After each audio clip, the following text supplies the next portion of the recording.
Welcome to Local Bitcoiners, a podcast about Bitcoin meetups. In this episode, Reed and Rev talk with John, Foise, and Brady from the Chicago Bitcoin Collective. Hey, Local Bitcoiners, Rev Hodl, and as always, back with Reed. In this recording, we are talking with the Chicago Bitcoin Collective. This has been a recording that we've had booked for a long time. We're really excited to talk about it. I am a member of the Chicago Bitcoin Collective, and I'm proud to be. And so it's really cool to have Brady, John, and Foise on the show to dig into all the cool stuff that's happening over there in Chicago at the collective. But before we get into it with them, as usual, I'm going to tell my most recent meetup adventure story, and that is the social meetup in Grand Rapids at Two Guys Brewing. And it was a pretty just standard issue meetup. I as tradition so far the last several months, I've been bringing compost for actually kind of the organizer of the meetup, Buffalo. I've been bringing compost to him, so I dropped off another load of compost at his place before I got over to the meetup. Had some good food discussion. As Lake Satoshi is coming up, and so PF, one of the organizers of Lake Satoshi, was back in town, and so he ended up coming to this social meetup, and it was good to get a little bit of an idea of what's going to happen over there at Lake Satoshi. I was asking him, well, are you guys ready? What's going on? He's like, what is there to do? People are just going to show up and we're going to have a killer time. So, the meetup was great. Not too much in particular to talk about there, but the biggest thing is that these meetups keep happening and that I keep going, and so does everyone else. And so that's the idea here. This is a place where we can go get together and build cultural capital. Reed, how about you? What's been going on?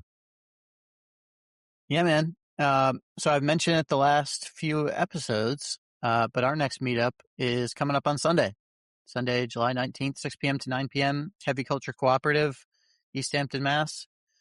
I've already mentioned this before. We're going to do the roundtable format. And I sent out my message to everybody today asking if they had topics or to start thinking about topics. And I sort of sent out my kind of seed question to get everything kicked off, which is I want to talk about all the stuff that we've been learning here on this podcast about how to mix it up. Like, how do we get some variety like built into the meetup? You know, we've been doing the Socratic seminars for a long time. Now we've got one of these roundtables under our belt. We're going to do it again. But how many ideas have we come up with on this show about different types of meetups? And so I was going to talk about some of those and see if anybody was interested and see if maybe we can get some more, get some more fun, right? Get some more variety like mixed into the meetup. So that's going to be my topic, but it's going to be, open session. And I had one other quick story I wanted to tell. This sort of happened in between meetups. So, we've gotten the circular economy going a little bit. And when the very first time I brought up the idea of a circular economy and started talking about how, it doesn't have to be Bitcoin stuff. It could be anything. And one of the guys was like, well, I'd really like to buy a kayak. And it was like kind of jokingly. But after the meetup, one of the guys went up to him and was like, hey, actually, I have a kayak that I would be willing to sell you for sats. And so that transaction went down just recently. And the dude who sold it, he took the sats, he donated the sats to the meetup. So it was like 500,000 sats. So that's going to go into our, our pizza fund and to pay for our meetup.com fees. And we might be having a party this fall. It'll go into that fund. So that's all very well appreciated. And if you're listening, you know who you are. But that was the quick story I had, and a success story for our circular economy, getting that going. So, but yeah, really looking forward to this episode. We've been looking forward to this for a long time. So I'll turn it over. I guess, John, if you wanted to get us started, introduce yourself, talk about the meetup a little bit, and then kind of hand it off. Awesome. Thanks, Rev and Reed, for having us on. I'm John Gordon. I'm a co-founder of Sound HSA and Fabrica, and here the Chicago Bitcoin Collective and Forking Coin. I'm really, really passionate about building at this intersection of Bitcoin, nostr, and healthcare, and really building communities. I lived in Austin, Texas for a couple years and was working out at the Bitcoin Commons down there. Traveled quite a bit, explored Bitcoin meetups around the world, everywhere from El Salvador and El Zonte to Bitcoin Akasi and other uh, meetups. And coming back to Chicago with my wife and daughter, and now we have a newborn son. I'm proud father too now. Really important to build community in Chicago. And as I'd been in and out of Austin and coming back home, I grew up in the north suburbs. I had connected with Foise here, who was putting on different meetups, really hustling on the cooking side, grilling burgers, going by the lake, doing whatever we could to get Bitcoiners together, and really started connecting with other Chicago Bitcoiners here and saying, hey, why don't we have a physical space in Chicago? It's such a big city and deep history in financial markets and commodity trading. Why isn't there more of a Bitcoin presence other than a BitDevs? And so Foise and Brady here can give a more background as well, and then three others on our team, Julio, Mike, and Kevin. We all got together and said, "Hey, let's get a physical home for Bitcoiners in Chicago." And so we've moved really quickly from an idea a year ago, and at an Unchained golf outing, Julio and I were in a foursome there that Brady actually helped put together, into getting a physical space and now opening up a full service restaurant and Bitcoin hub, the Chicago Bitcoin Collective for Bitcoiners in Chicago. So love for Foise and then Brady to give some background on themselves, but we feel like we're in the right place at the right time to build the momentum for Bitcoin, and in a state that is now particularly unkind to Bitcoin and Bitcoiners. Maybe we'll get into that a little bit too here in Illinois, but it's been awesome connecting and kind of getting people out of the woodworks. We knew Bitcoiners were here, and we're seeing it happen in real time. Yeah. Love it. Yeah. Brady, you want to jump in really quick? Yeah, of course. John hit the nail on the head there. My name is Brady Puglisi. On X, I'm BTC Brady 21. Thank you guys for hosting us today. Me personally, born and raised in Chicago, found Bitcoin mid 2017. Really, just been a part of this community for coming up on a decade now. Like John, I've worked at some of these co-working spaces around the country. I lived in Denver, Colorado for a few years and got to work out of the space in Denver. It was just an amazing experience to be around Bitcoiners, whether you're working on the same project or different projects. Me personally, I worked for Unchained, got the experience to work with, full service Bitcoin financial services company, doing everything from multi-signature collaborative custody to Bitcoin backed loans. As John mentioned, kind of made the introduction between John and Julio last year at the Unchained golf outing. And, when you put a couple of Bitcoiners together, you're really able to make some magic happen. We bought the building in February. We've been putting in a lot of hard work and ready to open our doors open to the public for our full service restaurant and bar coming up this weekend. Nice. Yeah. I'm Foise. So I'm coming to Chicago. I've been in Chicago for like the past 5 years now, by way of the East Coast. I was in Philadelphia, New York City, hail from Dallas, Texas. So, I've been cooking for pretty much my whole life. I've been in restaurants for over 20 years now. And, first couple of years in Chicago, at least the first year, I was really looking for some Bitcoin action. Going on to meetup.com, all that kind of stuff, and really found like a pretty big gap between either it's BitDevs downtown or you're going way out to the suburbs. So at that time I was kind of like Ravenswood area, and basically just started putting together my own little meetups in my local garden, community garden, because we had a little grill there and stuff. And I just from being on Bitcoin Twitter and things, I definitely knew I could attract some Bitcoiners with a couple of grilled steaks. So started doing those, and it just it evolved. The first couple, there's only one or two people showing up. Finally make my way out to BitDevs and start meeting a lot of other people, tell them what I'm doing there in that area. And, just started to grow and grow until I needed like a space to put people in. And then that's when we kind of started to talk more about putting this together, what that would look like, what kind of spaces we could utilize. And we basically knew from the beginning that we wanted it to be obviously like very Bitcoin oriented to have a place for us to congregate, but we would clearly need like some type of front facing entity or revenue stream. And just because of my background, I've had, concepts, just been sitting on concepts for years for different spaces or different styles of cuisine. So I keep telling everyone it could have been anything. It could have been a coffee shop, could have been like a retail, preserves and all kinds of stuff. But just so happened that this space we found, maybe the third or fourth place that I saw, maybe like the first or second place that Julio saw, it just looked perfect. It was already built out as a full service restaurant downstairs, had the square footage upstairs that we knew we could utilize for kind of this clubhouse co-working space. And had a few more meetups just really to see who wanted to take the ball and run with it. And, we didn't like put this together in a back room. We were out there just seeing who wanted to get involved.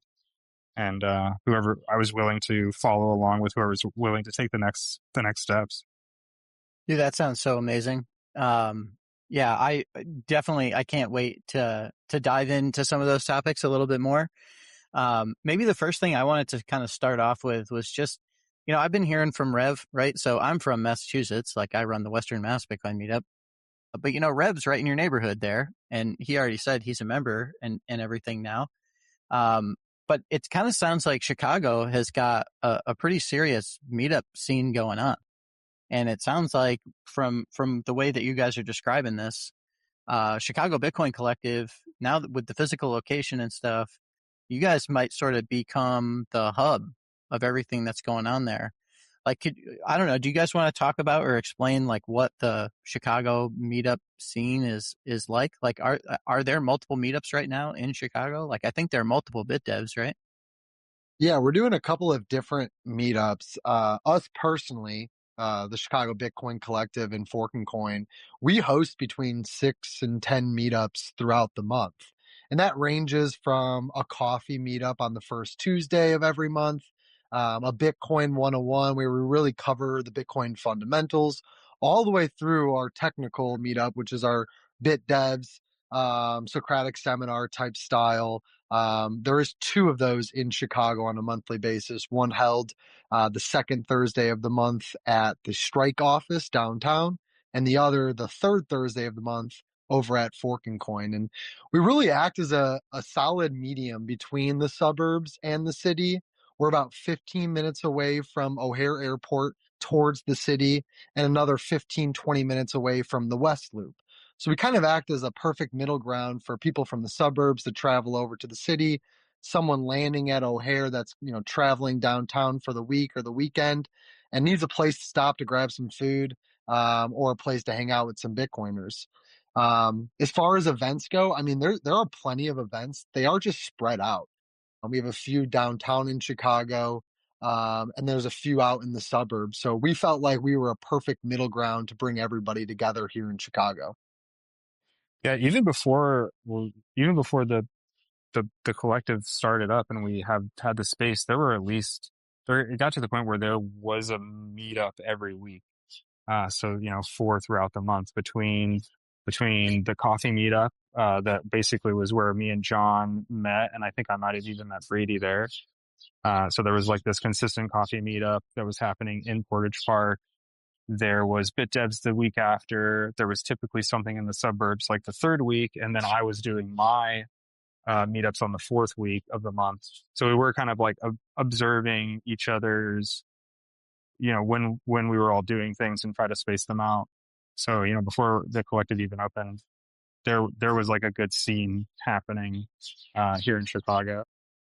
Yeah, and over the last couple of years, I'd hosted a breakfast downtown with Joe Carlasari. We had a book signing with Nick Bhatia last summer at one of our members, Kevin's co-work space. So we'd kind of been testing the waters, I would say, and seeing who else, more from the social perspective, wanted to get together with Bitcoiners. BitDevs downtown at Strike's office, as Brady mentioned, that's the longest running meetup in the city.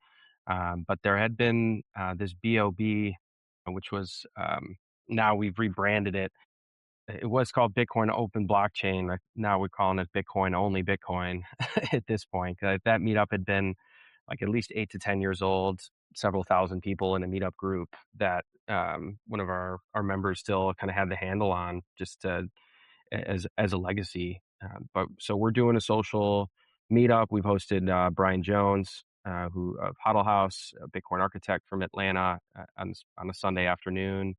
And we've got Illinois Bitcoin Council uh, kind of meeting or this afternoon kind of soiree at our space in August. And then we're planning a bigger value for value summit in mid-September where we'll have a full concert nearby at Avondale Music Hall, Freedom Tech workshops, and really in a Bitcoin bodega.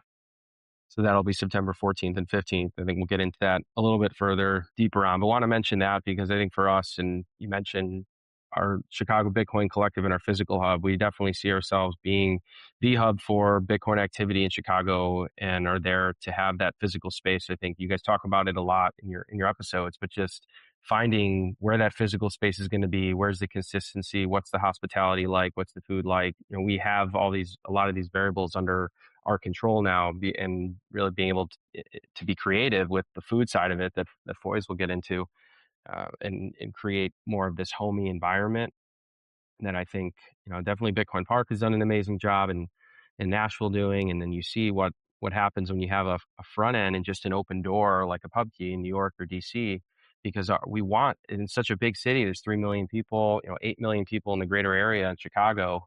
And so from a Bitcoin perspective, we're really so early from an adoption standpoint. So seeing what Bitcoin looks like in action, getting the 101 workshops, paying in Bitcoin, we're using Square terminals. So all of that, just getting to build on the infrastructure that's already in place and seeing who wants to be a part of it, really, as Foise said, and Brady as well.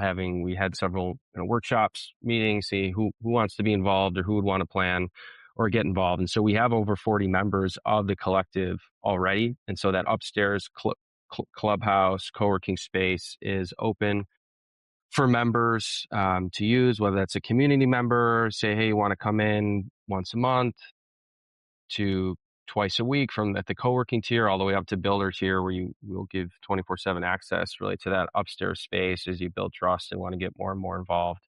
And then you also get discounts to the restaurant. As the restaurant will be opening up, we see it evolving more into this daytime space. Grab your food, come and hang out with Bitcoiners. We have a courtyard in the backyard, and really felt meant to be. As what I said, we didn't really look at a lot of places. It just felt right. It's a neighborhood called Portage Park, north side of Chicago, right across the street from a park, and in an area that's very walkable and has, we think, a clientele on the restaurant side that's already really interested in what we're doing, but is very drivable, being at the junction of two major highways for Chicago. Because that's, I think, the biggest issue. I don't know if you guys see this in Western Mass. I know, Rev, you drive around everywhere in the Midwest for meetups, but that can be a big deterrent if you've got to get in the car during rush hour or go an hour one way and back to family. So we think the consistency and the placement of the hub can really bring in a wider number of people throughout the year. One of the big things that stood out to me, and one of the biggest things that I was most excited about, actually, talking about traveling from a ways away. I was going to the Chicago BitDevs as often as I could. I tried to get there every month, but the parking was horrible. You had to pay like $14 to go in a parking garage somewhere, and you're still dealing with all the traffic. And so the beautiful thing about the Chicago Bitcoin Collective is that you can park right on the street for free. At least the couple times that I've gone there, I've been able to get there so far. The parking's been easy, which is a huge benefit. And then the other thing that I thought was really cool was that you guys the progress that was made between when I went there the first time and then the second time I visited was huge. And it just really felt like, because there were so many people working together, cooperating, it's not just a couple guys and you're having to pay somebody else to get the help. No, there's enough of you guys to where it seems like you guys DIY'd the whole darn thing together. And it really shows, like, the energy in that space. You can feel it, that you guys created it. I don't know if you've got any stories about putting the space together, cooperating, getting it going, but it definitely shines through when you get there. Well, our chef happens to also be an electrician and a handyman and a contractor and all the above. So maybe, Foise, you did a lot of the grunt work there, and even the upstairs, and then definitely in the restaurant, and the creativity to what it looks like today. Maybe you go into some of that process or turning the concept into reality. Yeah, we spent the first maybe the first 2 months just working on the upstairs, just kind of focusing in on the CBC space, because we knew we had to kind of get that off the ground, and it was definitely going to take a lot longer to get the restaurant up and running. So if we wanted any chance of, at least seeing a little bit of dent in our like burn rate once we got into the space, we knew we had to get the upstairs going pretty quickly. So yeah, we spent like the first 2 months doing that. We did, luckily enough, have another contractor through Julio, like a friend of Julio, who basically did all of the work at cost. So that was huge. He really saved us a ton of time. But, the first day we got into the building after they closed on it, we literally started tearing down the walls. We went to see the space and we're like, oh, this wall is just go hollow through to the next room. And then, next thing you know, we're like tearing the closet apart, we're tearing the wall down, and just like reimagining the whole space up there. But yeah, I mean, a little bit of electrical work, some carpentry. We had enough tools between me and the other contractor and some of the other partners. My even to this day, since then, my tools are like scattered all over the space. So I got to start cleaning those up pretty soon. But, once we got pretty comfortable with the upstairs, built some nice tabletops, built some desks and things like that. It's funny, just with going into all this, like the design and, who's going to do what. This is, the six of us don't have like a long rapport with one another. So we're almost not sure what each other is capable of. So, when I'm like, oh yeah, I'll just build that. And they're like, are you sure about that? And then, doing it and then, being totally happy that everyone's impressed. So just keep, working with that and gaining each other's trust over time and seeing what we're definitely all capable of, has made us all like a little more relaxed as we've moved further through this. Yeah. I mean, downstairs, and Brady, please like jump in. Brady's been right there with me, the whole time, grabbing the tools that I need, helping me cut wood, stain things, paint everything. What do you think, Brady? Yeah, it's funny. I'm happy I was muted because I actually laughed out loud. Foise was in there just doing everything, and he was so amazing. Me, myself, I've been, like I said, been in Bitcoin for about 10 years. After college, I, went into the tech industry, and I've worked in tech for about 7 or 8 years. Didn't really have much experience with electrical tools, really doing much handiwork, and Foise, taught me a lot. And I just got the experience of not only hanging around Bitcoiners and seeing how amazing Bitcoiners are, but I actually got the experience to learn and to grow as an individual at this place. And we're still not even 6 months into this building. And I'm just so excited for the future of this place, because it is really a breeding ground for education and knowledge. And it's so amazing to have partners like John and Foise and our 3 other partners as well, because this is awesome for me as an individual to just grow. I mean, just a quick story about, us getting the building up and running. I know there was many late nights of us going home to see our families, coming back, having a couple of drinks and just, hanging around for hours, and getting stuff done. It's been, an amazing experience so far. And I'm just so excited to get our restaurant doors open to, getting some of the public out to start really seeing our place and our work. All of that's like an unbelievable story. You know, I was laughing too, but so Rev's, I'm stealing your thing, Rev. Rev's got this thing. He's got this little saying that we've said a few times on the show and in other places too. It's DIY or GFY. And it sounds like you guys are like the embodiment of that. And Yes. it made me think too, like and because I didn't really appreciate the fact. So when you were doing the intro, did you say you bought the building? So this is your building, and that's why you can do all this renovation and stuff. You just go in there and do what you want, right? Did I understand correctly? Yep, that's correct. We got the building in February. Dude, that is so unbelievable. I mean, the speed at which this whole thing, from concept a year ago, dude, buying a building is no small undertaking. So that's just incredibly impressive from just hearing this whole story. I don't think I really understood the magnitude of everything that you guys had going on. So I don't know. Maybe right now we talked about the building a little bit. That was great. I still have some questions about the Chicago Bitcoin Collective in general, but I don't know. Do we want to? We mentioned the food side before. Did you guys want to talk about some of the food side, some of like what you got for Fork and Coin and the restaurant and stuff?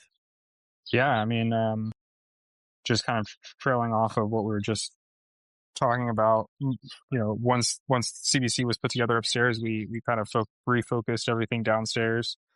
Like I said, the place was already built out as a full service restaurant. So, the kitchen was there, everything that we needed. The bar was already pretty much put together. We really just had to put our own kind of vibe over the place. So,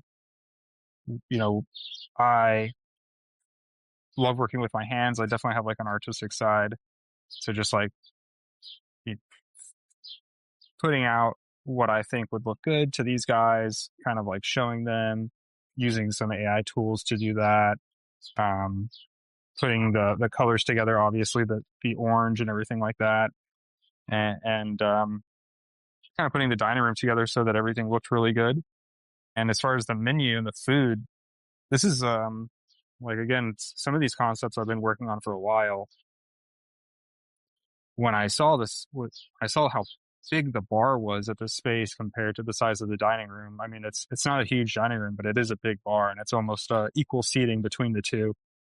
So it's like, okay, I have like this bar menu that I've been working on. A lot of my food's very like Japanese and Asian influence forward. So like all kinds of ingredients throughout all the Asian countries, Thai, Chinese, Japanese, lots of some Filipino flavors as well. And kind of bringing all of those elements to like a quick service bar menu, like pub and comfort food. So, things that can go out, you can eat with your hands, you can eat with a cocktail or two, easy to eat at the bar. It's not like a big plate of food with several sides and things like that. Comes out of the kitchen nice and quick. So, just building on that menu and that concept to fit the space really well. And I think we are succeeding at that.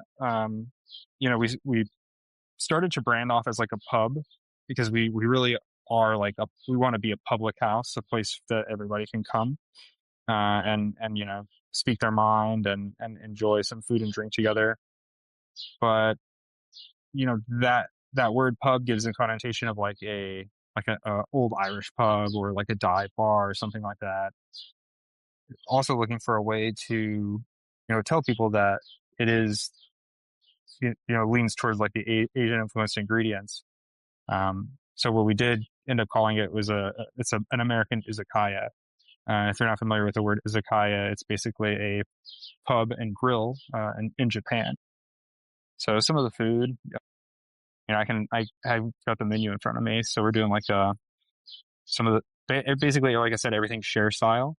So everything kind of comes out as it's prepared. So you've got some smaller share items, some bigger share stuff.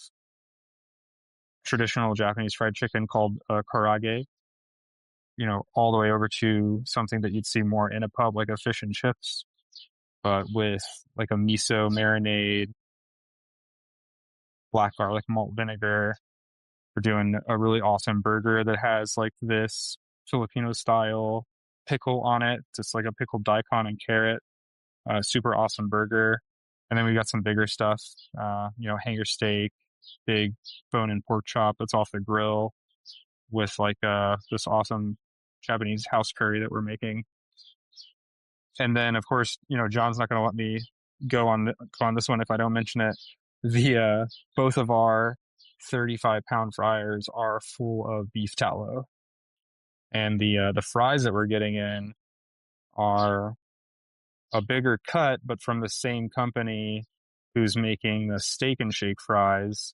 So our fries are also blanched in tallow, and then we're frying those in tallow as well. Another cool thing that it seems like there's an effort being made is to find ingredients from Bitcoiners as well. Absolutely. Offhand, I don't remember who, but do you have anybody that you've been getting ingredients from? Yeah, definitely. That's where I was going to go next, and certainly the health component and Bitcoin aspect of things, where when you pay in Bitcoin, as we know, we're buying higher quality goods, right? And so actually tomorrow I'm going to get a whole cow. Half it will be for the restaurant, half for me, but that's sourced in Bitcoin. We have our wine. Our good friend Ben Justin, we had an izakaya night that we served Peony Lane wine. So all natural. We have olive oil coming from Italy, Sats oil. And then, really one of our big goals for the restaurant is absolutely sourcing as many products as we can in Bitcoin. And so we know there are some products like coffee. We've had some discussions. Produce, a local guy at a farmer's market who accepts Bitcoin, and he was using Stripe, and it was like, hey, actually, you use Square. You can just turn it on right here and turn it on Square for him. Someone that Foise actually knows from the Chicago community. So if you have products out there, if you have something that you'd want to see on the menu, we're definitely all ears. And I think that combination of showing, we're frying in beef tallow. This is healthy food. It's elevated food in an area that's generally, there are definitely some nice restaurants around, but even still, you go to maybe like a nicer, higher end restaurant, but you're still eating food that's laced with seed oils, right? And it's like, okay, this still isn't really healthy. And so having that aspect where people can come and enjoy and try our delicious fries or the burger or the fish and chips, and have more of this community aspect as well. The dining that Foy's mentioned, but the supper clubs is something we're going to be doing as well. So Mondays and Tuesdays, when the restaurant's closed to the public, we'll be doing some member nights, specific tasting menus. Again, more of this Japanese flair, which, for our Bitcoiner purposes, and throw back to Satoshi Nakamoto. Obviously, there's a lot of ties to Japan, and Julio had quite the gallery of Bitcoin art. So he almost single-handedly helped supply a lot of the art that's on the walls, both in the restaurant and upstairs. There is certainly a nod to Bitcoin downstairs. We're trying not to make it too overwhelming for folks, but it's certainly going to be an opportunity where we think you come and grab a drink and you see the big fractal, or you see the block height or something else related to Bitcoin around, and maybe start asking questions. That's a great opportunity to have a natural conversation with someone, about Bitcoin, about why the money's broken. And so absolutely, Rev, that's a huge part. Hopefully we can get some, getting some land from you or whatever else we can source. I think part of, even having the cow or half cow, the plan is it'll be, of course, there's only a certain amount of cuts from the cow. So it'll be more of like a special menu items or for specific events. I think even as Americans, we've gotten used to certain cuts, whether it's a ribeye, New York strip or whatever, but there's only a certain amount on the cow. So we're going to use the cow creatively. We definitely want to have bone broth on tap come wintertime. So Chicago, we get our seasons. Right now it's summertime shy. It's a great time to be outside, but I think come wintertime, you're going to be wanting some of the bone broth.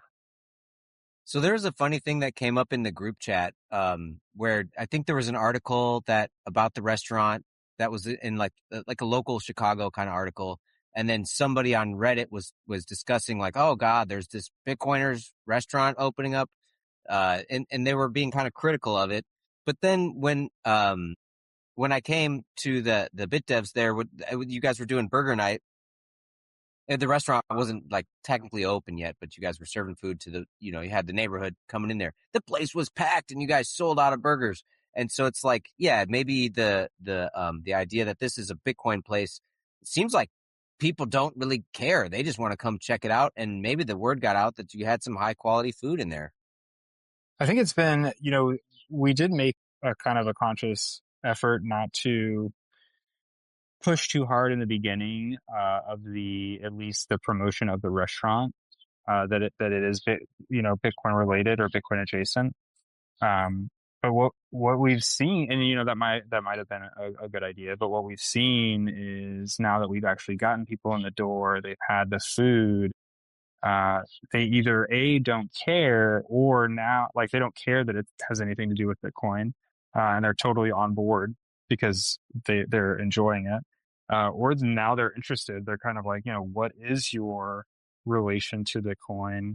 We've had multiple people, either folks that have come to the Supper Club events or even people just on Instagram DMing us, asking us what is the Bitcoin aspect of the restaurant. So Brady, I think you were taking people's orders and stuff when I went in there.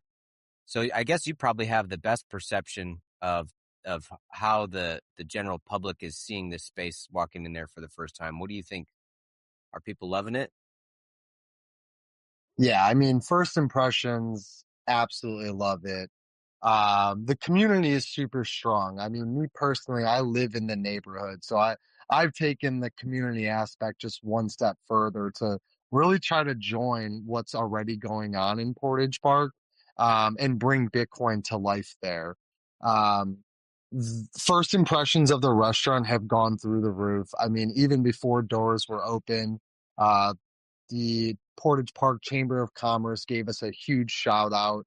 And that really helped our Instagram page kind of take off. And since then, the community has just been overly anticipating our grand opening, and we're super excited to get the doors open to people. As far as the Bitcoin side, there definitely is some hesitancy. They see the miners upstairs, even our chamber member or chamber chief, he asked us if we were like a Bitcoin trading club. So I still think the education is needed, and that is part of the reason of why we're doing what we're doing, to give people the Bitcoin education that is needed, because most people still look at it as just some crazy internet currency or some internet asset that they can buy and sell, and that's not how we look at Bitcoin as Bitcoiners. So I'm so happy to be a part of the neighborhood, a part of the community, not only to give them an amazing experience with great food up front, but to slowly educate them on Bitcoin and get them upstairs to start attending some of our Bitcoin events. I think for me too, like I'm at the point where I'm not trying to sell people on this anymore. I am here to like proof of concept. Like I'm doing it, we are doing it. We started the company with Bitcoin. Like it's totally based on Bitcoin, backed by Bitcoin. Our ethos, how we're sourcing the food and how we're cooking the food, it all again comes back to that. So at this point, I feel like I don't have to tell people. We're just going to do it and show them that, when they come around in a couple of years and they're like, what are you doing that's working so well? Then we'll we might have their ear. Yeah, it's funny when I first started hearing about Forking Coin, or I guess you know what, I actually kind of think that I think from Rev, I started hearing about the Chicago Bitcoin Collective and having a space for Bitcoin meetups, like a physical location, and I was like, oh wow, that's so cool. You know, like you guys have talked about a lot of the other ones that are around the country, around the world. Um, but I think it's such a I think Foise, you mentioned it, you know, during the introduction, like having additional revenue streams is really the way that you make this sustainable. And I think, you know, the way that you guys have it wired up here, like with memberships, but then also the co-working space, and then also the restaurant.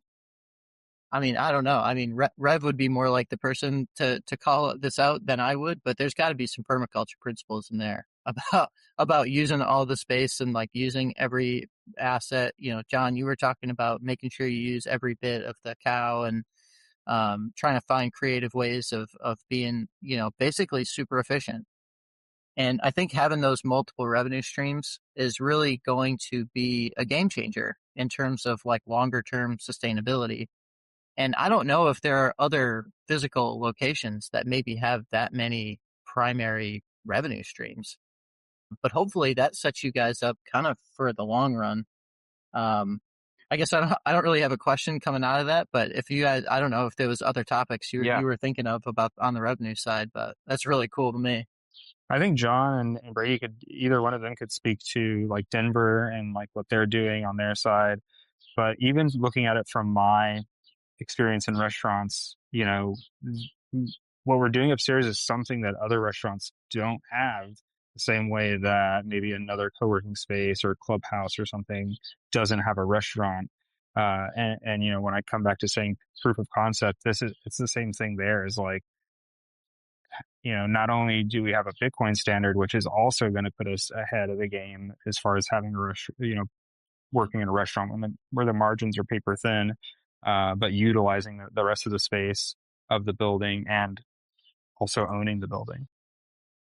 Yeah, that was definitely, what part of the plan from the beginning, and something that should grow over time organically. As we've had members who wanted to get involved, or ways that we could use the space. Like for now, as even the way Foy's described, we kind of started upstairs, got the co-working ready to go and in shape for events and co-working and hanging out. And then now the restaurant.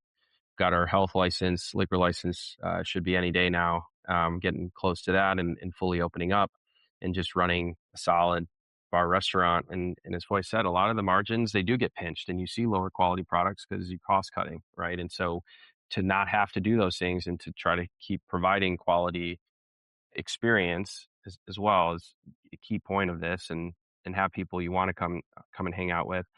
Yeah, I think the sky's the limit for us and what we can put together. Certainly, we have also a garage in the back.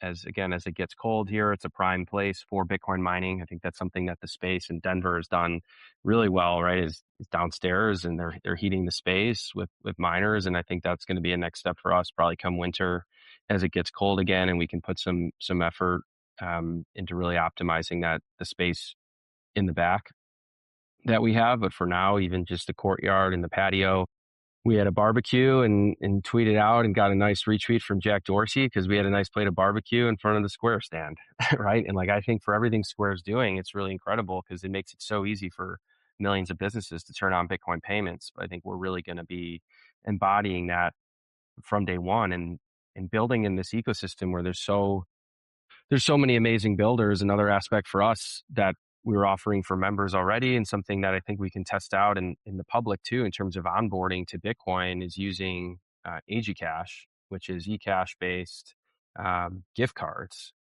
for Bitcoin, right? And so we now, and it's tied to your Square terminal, so we can issue basically gift cards. Someone can top up their in the AgiCash app, where they can connect to Cash App, basically buy sats directly into a gift card, and then boom, spend that at Forking Coin restaurant, or have a separate wallet that you can spend anywhere, interoperable with Lightning. And so I think it's those onboarding opportunities that we're also gonna have to see, because I think the more circular economy we can spur on, and transactions that we can enable, even like you started the show with Reed and the kayak. And we had members bring in a soldering station. We had another member bring a 3D printing station. So we only have so much physical footprint for these things, but I think for people who want to come and learn and contribute, certainly having multiple revenue streams, starting with the bar restaurant, obviously liquor, alcohol sells too, but for us, it's not going to be in a way that's too boisterous for the community. For us, it's really important that, I'm not going to be open super late, but it will be a place you can come and, grab a beer and talk and hang out in the back and enjoy the nice weather. We've got a bit of a rooftop as well. So yeah, I think we'll see how it evolves. And I think it will change a little bit with the seasons and how we can utilize both our space, potential neighbors, and then certainly the park that's across the street for more kind of physical activity oriented folks. Thought it was really cool how you guys got the space and figured out any way possible to immediately get the local Bitcoiners in there and seeing it, participating it, interacting with it. And so there's been like kind of these phased approaches to from where it's literally there's like drywall dust and there's a meetup going on in there to now it's you've got some like you said, the solder stations up and there's a little bit more organization up there. But I'm just curious as to like what has been the response, or how are the members that are coming there on a regular basis finding ways to utilize the space and interact with it? I know there's one story as an example, like Stacy had started doing haircuts every once in a while. So I don't know if anyone has, just how are the members really taking advantage of the fact that they've got the space available to them? Yeah, I mean, our members have been an amazing support of what we're doing here. I mean, like we said, this all started very public facing. We were going to these regular meetups that we had in Chicago and putting our heads together to get a physical space. And once we got that physical space, Chicago really came out. The Bitcoiners were so supportive, signing up for a membership that they didn't really understand what they were even getting. And in full transparency, we didn't know what we were giving them. But we really got to work that out. And now it's such an amazing thing to see, me standing in the corner of the room and just hearing these different conversations going out. Most of them not even about Bitcoin, but the ability for individuals with this similar first principle of us being hardcore Bitcoiners and bringing our everyday life to come together and have a couple of drinks and just hang out. It's been truly tremendous. John mentioned the 3D printer and the soldering station. I think it's just a camaraderie thing, the ability for us to get together, especially here in a bear market, to be with one another and just, talk about everything that's going on in the world. I would say the biggest thing that we're trying to accomplish and trying to bring forward is not only another revenue stream for us, but also a revenue stream for our members. And that's with the Bitcoin Bodega. We're going to be fully rolling that out during our Value for Value Summit, September 14th and 15th. Super excited for that. And really that just gives our members an opportunity to bring what they bring to the table to the masses. So, we have a corner set up in the CBC where all of our members can lay out a product or service that they have to offer. That way other members have exposure and we can really bring this circular economy forward. Yeah, I mean, from the beginning, I kept saying to these guys, I can't use a co-working space. I'm not going to sit down on my laptop and code because I cook with my hands all day. So I also want this to be a space for folks that do other things. So, that's where like the soldering station falls into place. There's just room there for other things to happen. Stacy coming in and doing haircuts was really cool to see. Just we wanted the members to be welcome in there from the beginning. Not even the members, but just any Bitcoiners, especially the ones that were participating in those initial meetups to kind of talk about this stuff. To come in and see the space whenever they wanted, hang out, help out if they were, and we've had plenty of members like come in and literally like do free work. and really help us like move forward on this stuff. So we wanted it to be like a community thing, and I think that it definitely has been. And like you said, Rev, coming in there and like sawdust on the ground kind of thing, or drywall dust all over the place, like that those are some good meetups. And we wanted people in there then so they could see what this is like evolving into. And I guess before we leave this this concept of how do you get the community involved, so I was poking around your website and I saw, I mean, there's a button on here for anybody can just apply to host or to have you guys host a meetup.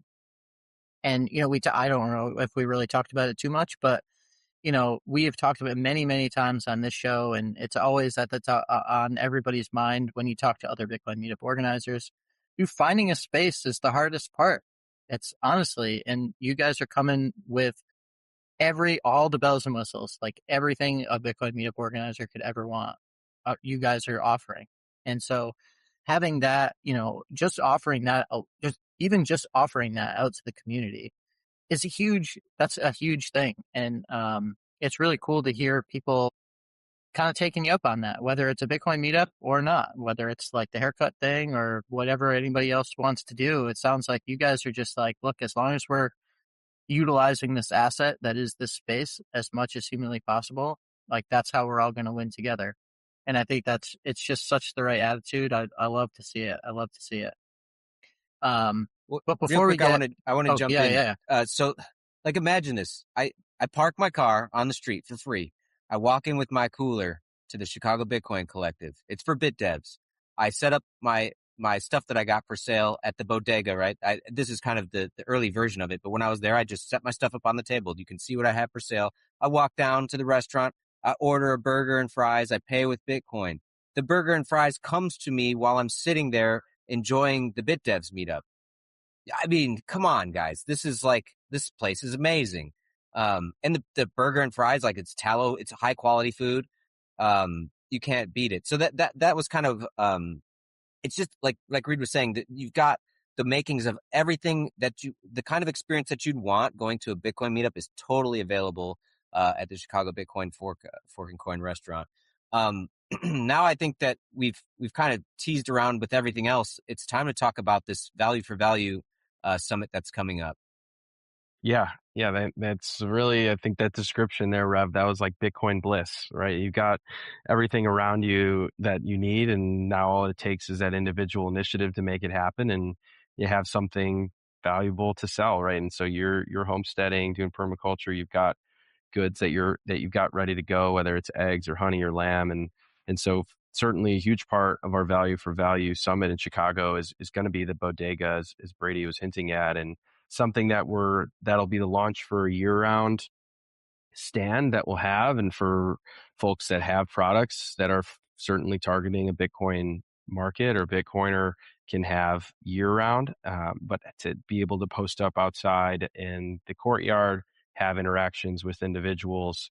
We're going to be doing folks will gather kind of Monday afternoon. This is September 14th, so it should be pretty nice weather in Chicago, and have a chance to really dig in on the music side of value for value, meet some of the artists. So we'll have Stardust, Enable James as well, who will be playing a show that night. But kind of the Monday afternoon, setting the stage a little bit. Open mic will be in town. He's put in some Bitcoiners have probably been at some of the concerts in Nashville and Vegas and other places where you stream sats directly to the musicians, right? You have Spotify, YouTube that take a huge cut of any of anyone's music, and it's very difficult to make it as an independent artist. And so being able to feature these musicians, we're actually going to be doing like dinner and a show Monday night. So you'll get an experience of the food of Fork and Coin in the late afternoon, early evening. We'll bus folks over to the Avondale Music Hall, which is about 10 minutes away, and have a concert, a lot of fun. Stream sats to the artists. That will also be open to the public. Our full summit will be probably more in like the more intimate side, probably in like the 60 to 80 person range is really like our capacity. Like it's not a huge space. And so really be high signal folks in the room. But the concert can fit another 100 or so from the local community, from the local bands. And then Tuesday is really where we'll dig in even further on all things Freedom Tech.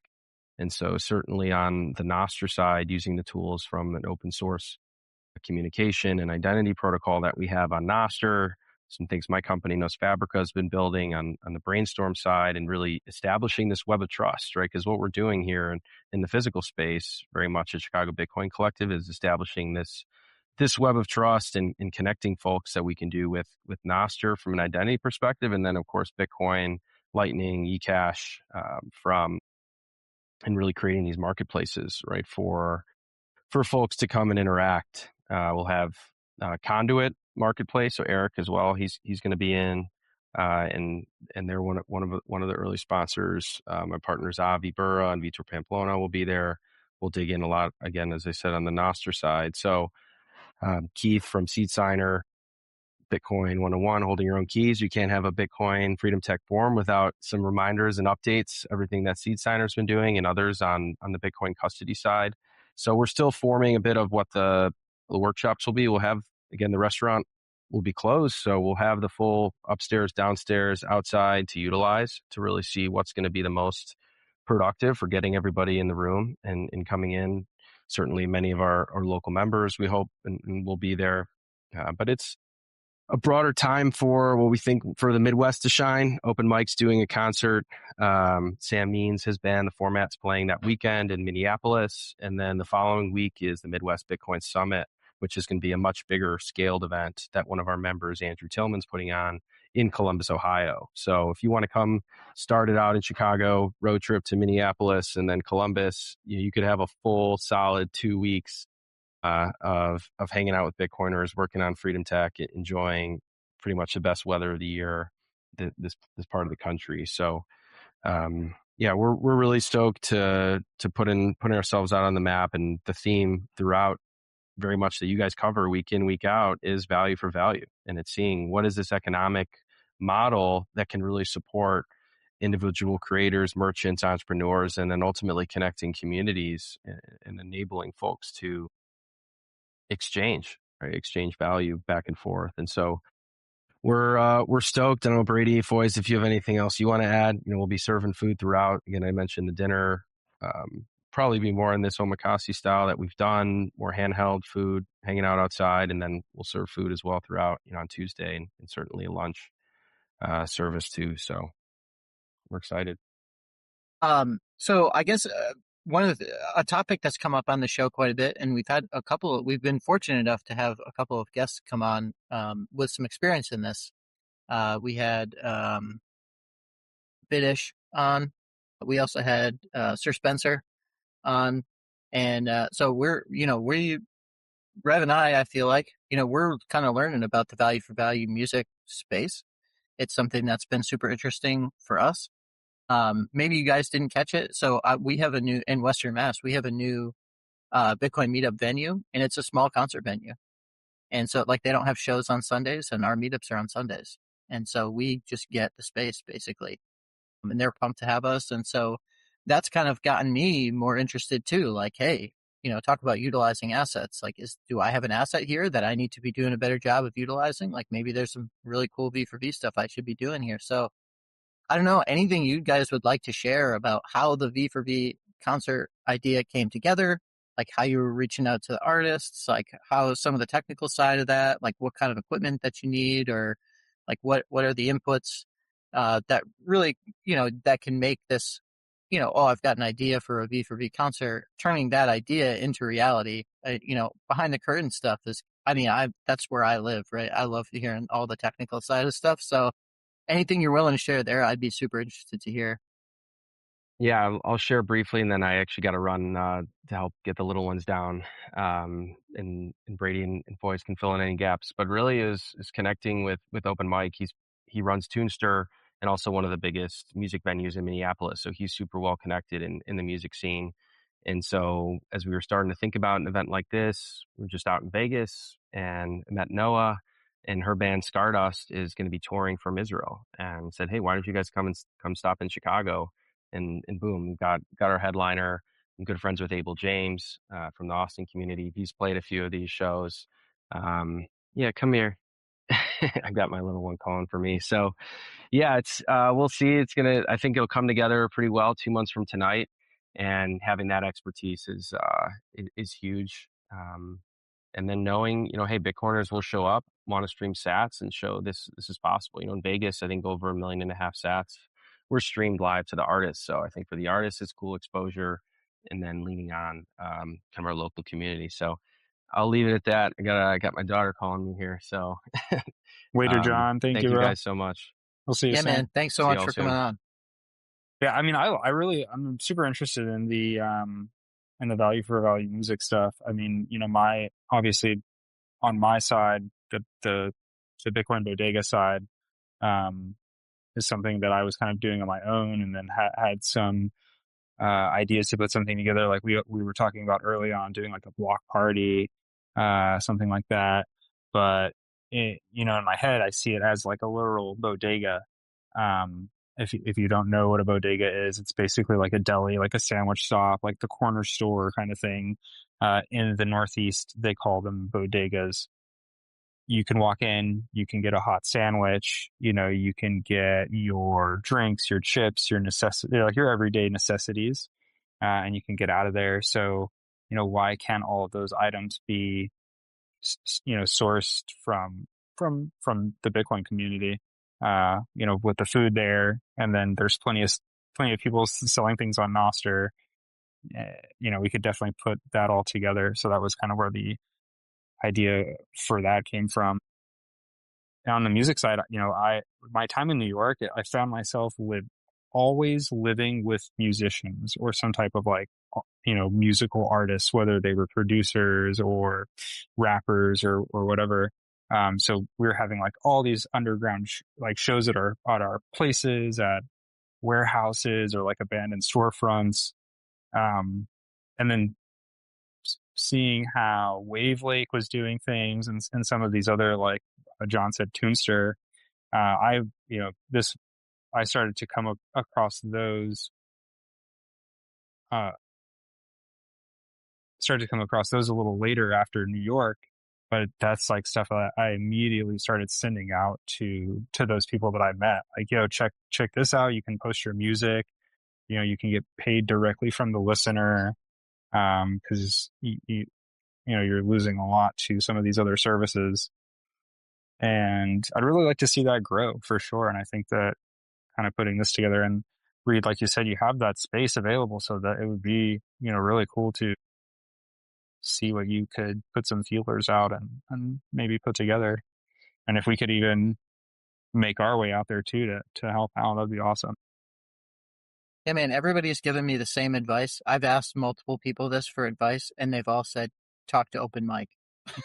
Like, that's the consistent advice that I've gotten this whole Right. time. That's pretty much, yeah. I mean, like John was like, oh, talk to open mic. I mean, I don't know if I've met him, but it seems like he is the guy. Definitely the guy to talk to. We're happy to put you guys in contact, because open mic is great.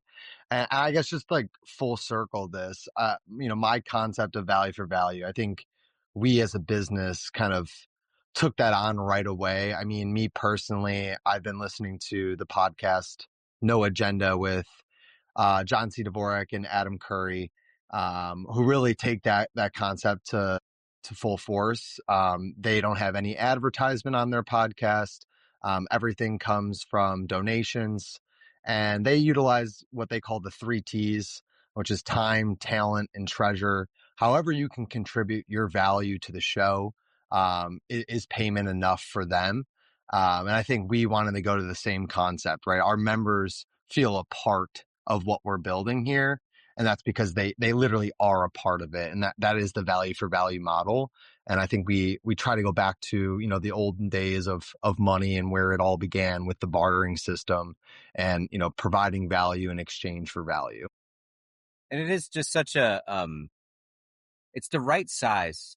We talk about this a lot, of the kind of the Dunbar's number of a Bitcoin meetup. Or I think that the space, while it is small, that is actually a good thing, because it allows for this to nurture this ability to take advantage of the strengths of the members and to give space for them to contribute.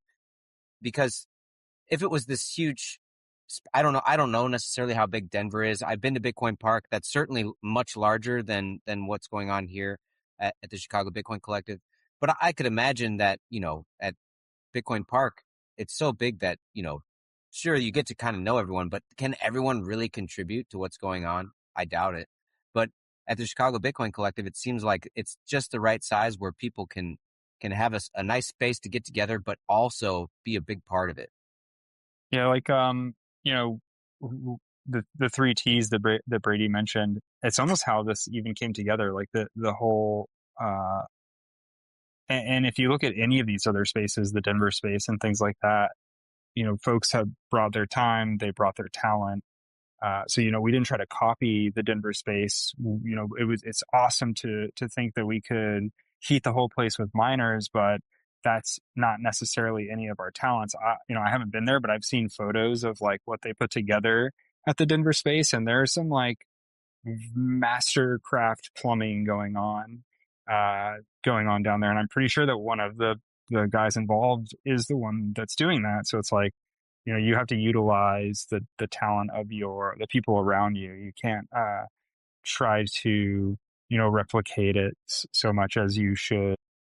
Go towards your own talents and utilize that time. And that's kind of how this came together here as well. Yeah, it seems like, and not to jump necessarily right into it, but it almost kind of seems like the theme of the show here, is how do you use what you have in the most efficient way possible? Like how do you get the maximum benefit out of any asset that you have? And, certainly an asset that you guys are cultivating here, and an asset that we talk about all the time on the show, is the community. The community is the asset. It's something that we all benefit from, and it's something that should be taken care of. And the more you take care of your community, the more the community is going to take care of you. And so it's all the stuff that you guys have going on. It's just, I guess my perception of everything that you guys explained on this episode is just, you guys started off on the right path from like day one, like absolute ground zero. You're building this thing with the most strong, stable foundation that, I don't know. I can't even think of how you could have done, things in a better way. So it's just so exciting to hear about everything you got going on.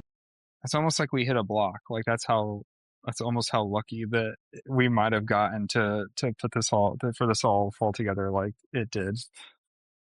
Yeah, well, I mean, we've talked about it recently, at least Rev and I, and it's luck is what there's a saying for that, right? It's like the intersection of preparation meets opportunity, right? And you guys were prepared, and you found the opportunity, and you just snatched right onto it. So cool. Totally. And we're building in a bear market, which is just the immaculate time. It's sometimes it's hard to be watching the Bitcoin price, but it's honestly, as we all know, being in this space for years now, this is the time to build, and this is where real Bitcoiners are built. And it's just so amazing to see how strong this community is and how far we've come as a business in just a short amount of months during a bear market. So really appreciate you guys having us on tonight, Rev and Reed. Anybody listening, please come out to Chicago this summer. The restaurant is open for soft openings the next couple of weekends, both Friday and Saturday, for dinner service. And then we'll be doing our full grand opening sometime mid-August. And then, like we talked about today, we have our Value for Value Summit September 14th and 15th. So hope to see you guys all out at the Chicago Bitcoin Collective. Yeah, man, it was great to see you there the other day, Rev. I hope I get to see you out there again soon. And Reed, good to see you again. Glad we got to finally get on this call. It's been a wait, but I think it was perfect timing. Absolutely. And dude, I am definitely gonna have to find my way out to Chicago. I gotta get out. Dude, holding this podcast, it's so brutal for me. Like, I get so much FOMO, like hearing about all these like ridiculously cool spaces all over the country. And oh man, you guys are right at the top of the list. I'm going to have to find my way there at some point.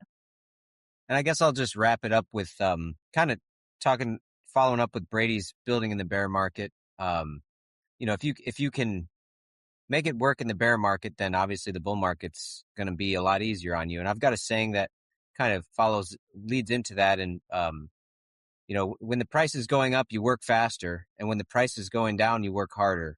And I feel like you guys are working really hard and taking advantage of that downward price movement. The more memberships and the more value you can provide right now, that's going to lead to a lot of sats in the treasury or whatever you guys are doing to hang on to those for when the price goes back up again. And then you're going to have a lot of capital to work with to make the place even better. And not only that, but members to go along with it to make it awesome too. So I appreciate you guys coming on and spending the time with us talking tonight, and really happy that we finally got a chance to talk about it. I'm looking forward to the Value for Value Summit. I will definitely be there. And if not, well, certainly before then, I'll be coming as a member as often as I can. Thank you guys so much. Really appreciate it. Awesome, gentlemen. Thank you so much. Awesome. Thanks, guys. So like we talked a little bit about pre-show, we're going to get ready here to transition to the second half of the show, which is really our Value for Value section, where we go through our boosts, we talk about our community, we see all the cool stuff that they have going on. We talk a lot about Value for Value. And like we talked about before, you guys are welcome to hang and participate in that Value for Value section.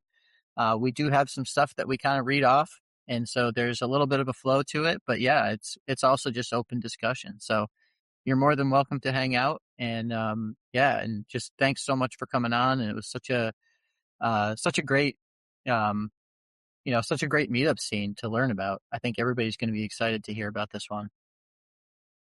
Yeah, I'm going to have to jump off. I do really appreciate that you guys do the Value for Value reads. I mean, that was something that really helped me out early on. Getting reads on Rabbit Hole Recap and stuff to get people to come out to the to some of the meetups. So it's awesome that you guys do that. Definitely keep doing that and providing that service. Absolutely. All right, guys. Thanks so much. Thanks, man. Thanks. Okay. So with that, I think we're ready to transition to the Value for Value section.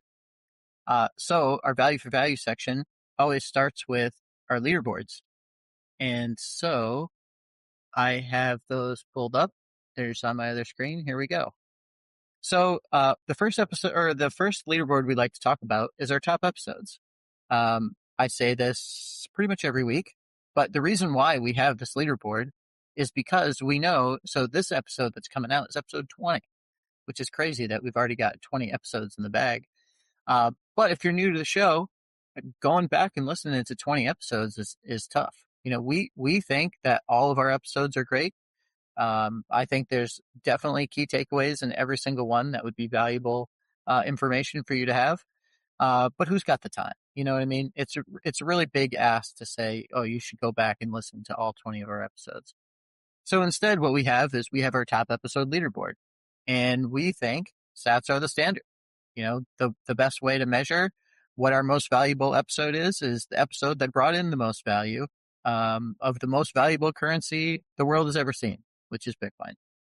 And so we have our episode leaderboard starts out with our number one show is episode 15 with BTC Russell with 281,897 sats. So that episode was fantastic. The title of it is Privacy is Sovereignty with BTC Russell from Columbia, South Carolina. And for those of you who don't remember, or who haven't, or maybe your first time tuning into the show, that episode, BTC Russell got that whole thing kicked off by saying right during the episode that his split, we give splits to all the guests. And so his split was going to go to the Samurai developers. And so Rev and I followed up and we said, you know what, we're going to do the same. So we're taking our splits. And so the splits from all three of us are going to the Samurai devs.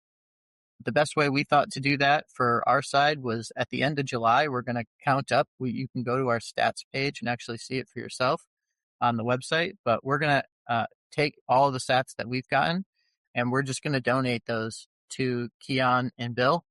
And we think that if you haven't donated to them already, I highly encourage you to go do that. This is a fight that we cannot stop pounding the drum on. We can't just forget about them. That's what they want.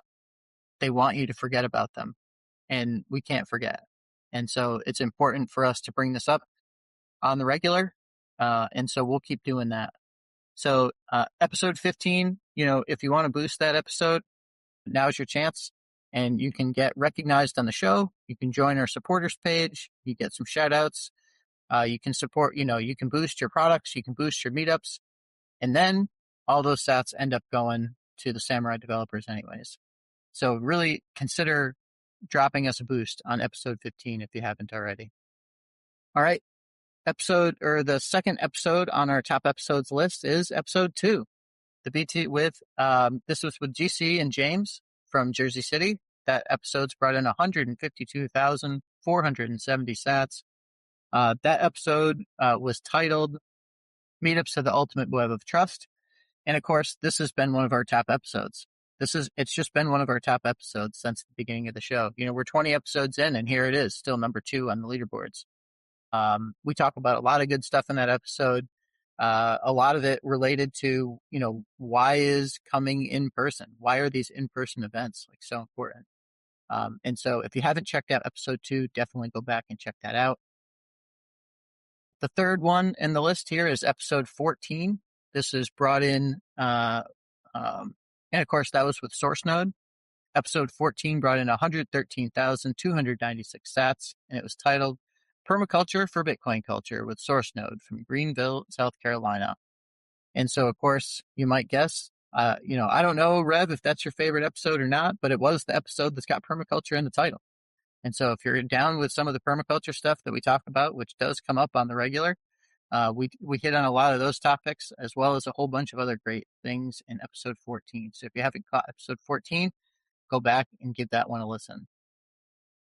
Fourth place, we've got episode 9, always a favorite. This one was at the top of leaderboards for a long time, now down to 4th, 98,618 sats.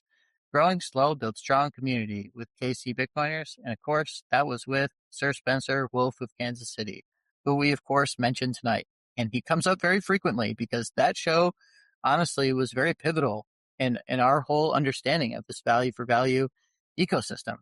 And so we really appreciate Spencer educating us and kind of holding our hand a little bit and teaching us some of these core principles that have now really embedded themselves into the show. So that was a fantastic episode. Highly recommend you go check that one out. And finally, 5th place, episode 5 with 64,985 sats. Also been on the leaderboards forever. This was our episode with Augie. The meetup is the Farmers Market, Kansas City, Missouri. And so those are our top 5 episodes. If you haven't gone back and listened to those, I would highly, highly recommend it. So just a little thing to note. I mean, it looks like South Carolina represented big on those episode leaderboards, and Kansas City. So Kansas City is kind of the only one that had an opportunity to have 2 guests from the one meetup culture. But either way, man, people liked the Kansas City meetup culture and what they had to say, and people liked what the South Carolina folks had to say. Kind of interesting over time to see, what these leaderboards might reveal about the meetup cultures across the country or world. You have to, what I've thought about too, for all of these leaderboards, or at least the SAT denominated leaderboards, we're in the bear market now. We mentioned that a few times. And so since we denominate everything in sats, now's the time, right? You want to get on the leaderboards. You don't want to be waiting until you're in a ripping bull market to donate, 100K sats or something like that to get yourself up at the top. You want to do that in the bear market, right? So something, I don't know. We'll see. We'll see. Maybe we'll have to do something else someday, but for right now, sats are the standard, and we're going to use that as our unit of account here on the show. You won't see dollar signs anywhere on our website. We don't measure things in dollars. As long as we can avoid it, we try to as much as possible. All right, next leaderboard, top listeners. We've had a lot of different names for this. These are the ride or dies. These are the core group. These are our top listeners. And so these are the listeners who have boosted the most number of episodes all time. So we have episodes supported. So we have a tie here for first place between, of course, Matthew D and Permanerd.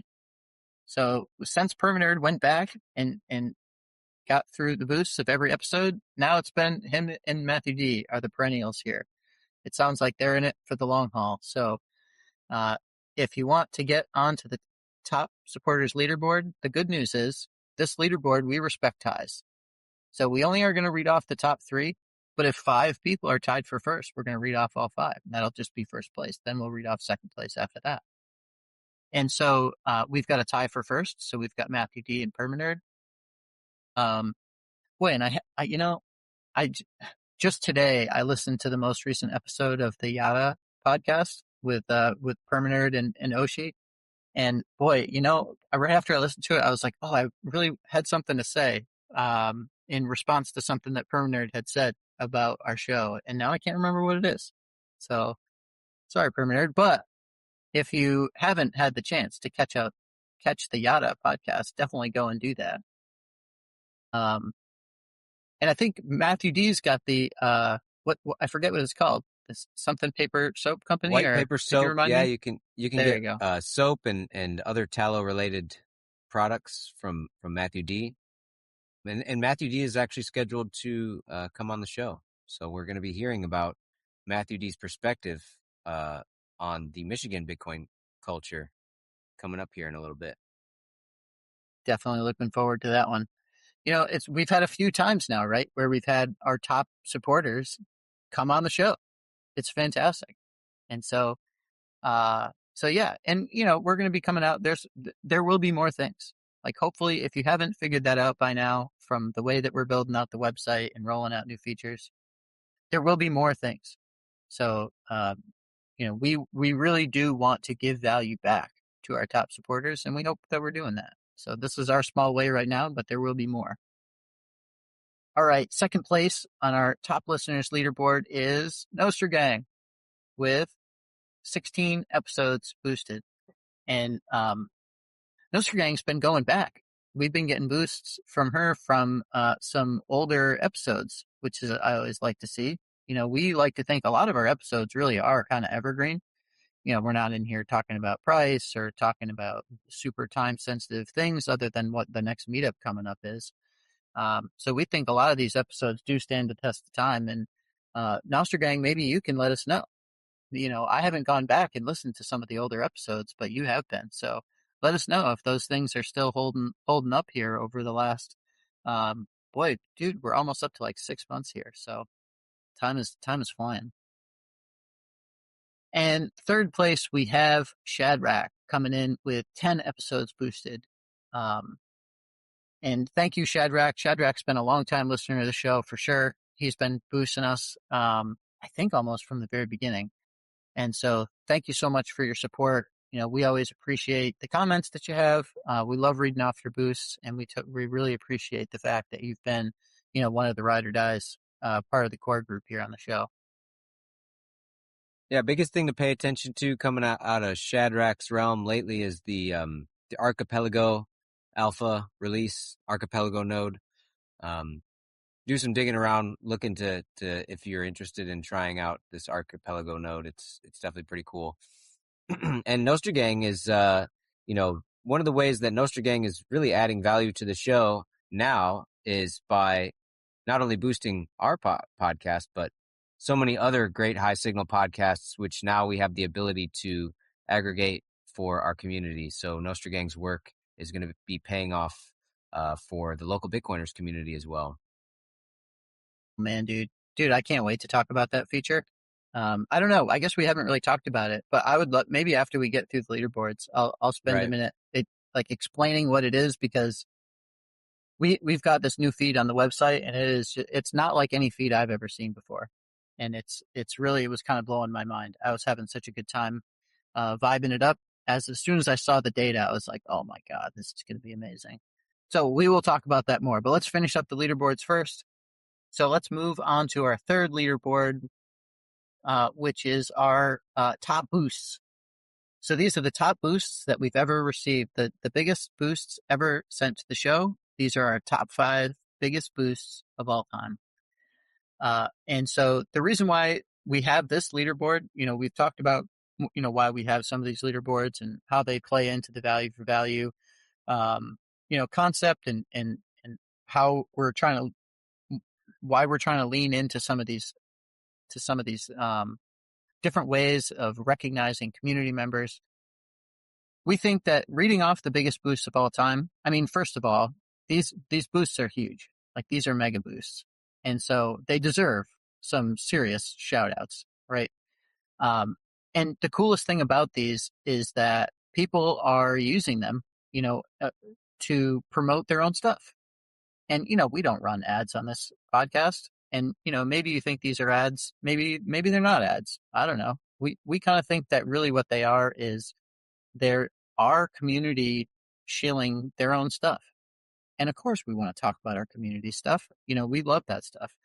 And so that's what we're going to talk about. So let's read off the top boosts ever received. So the largest boost we've ever received is 300,000 sats.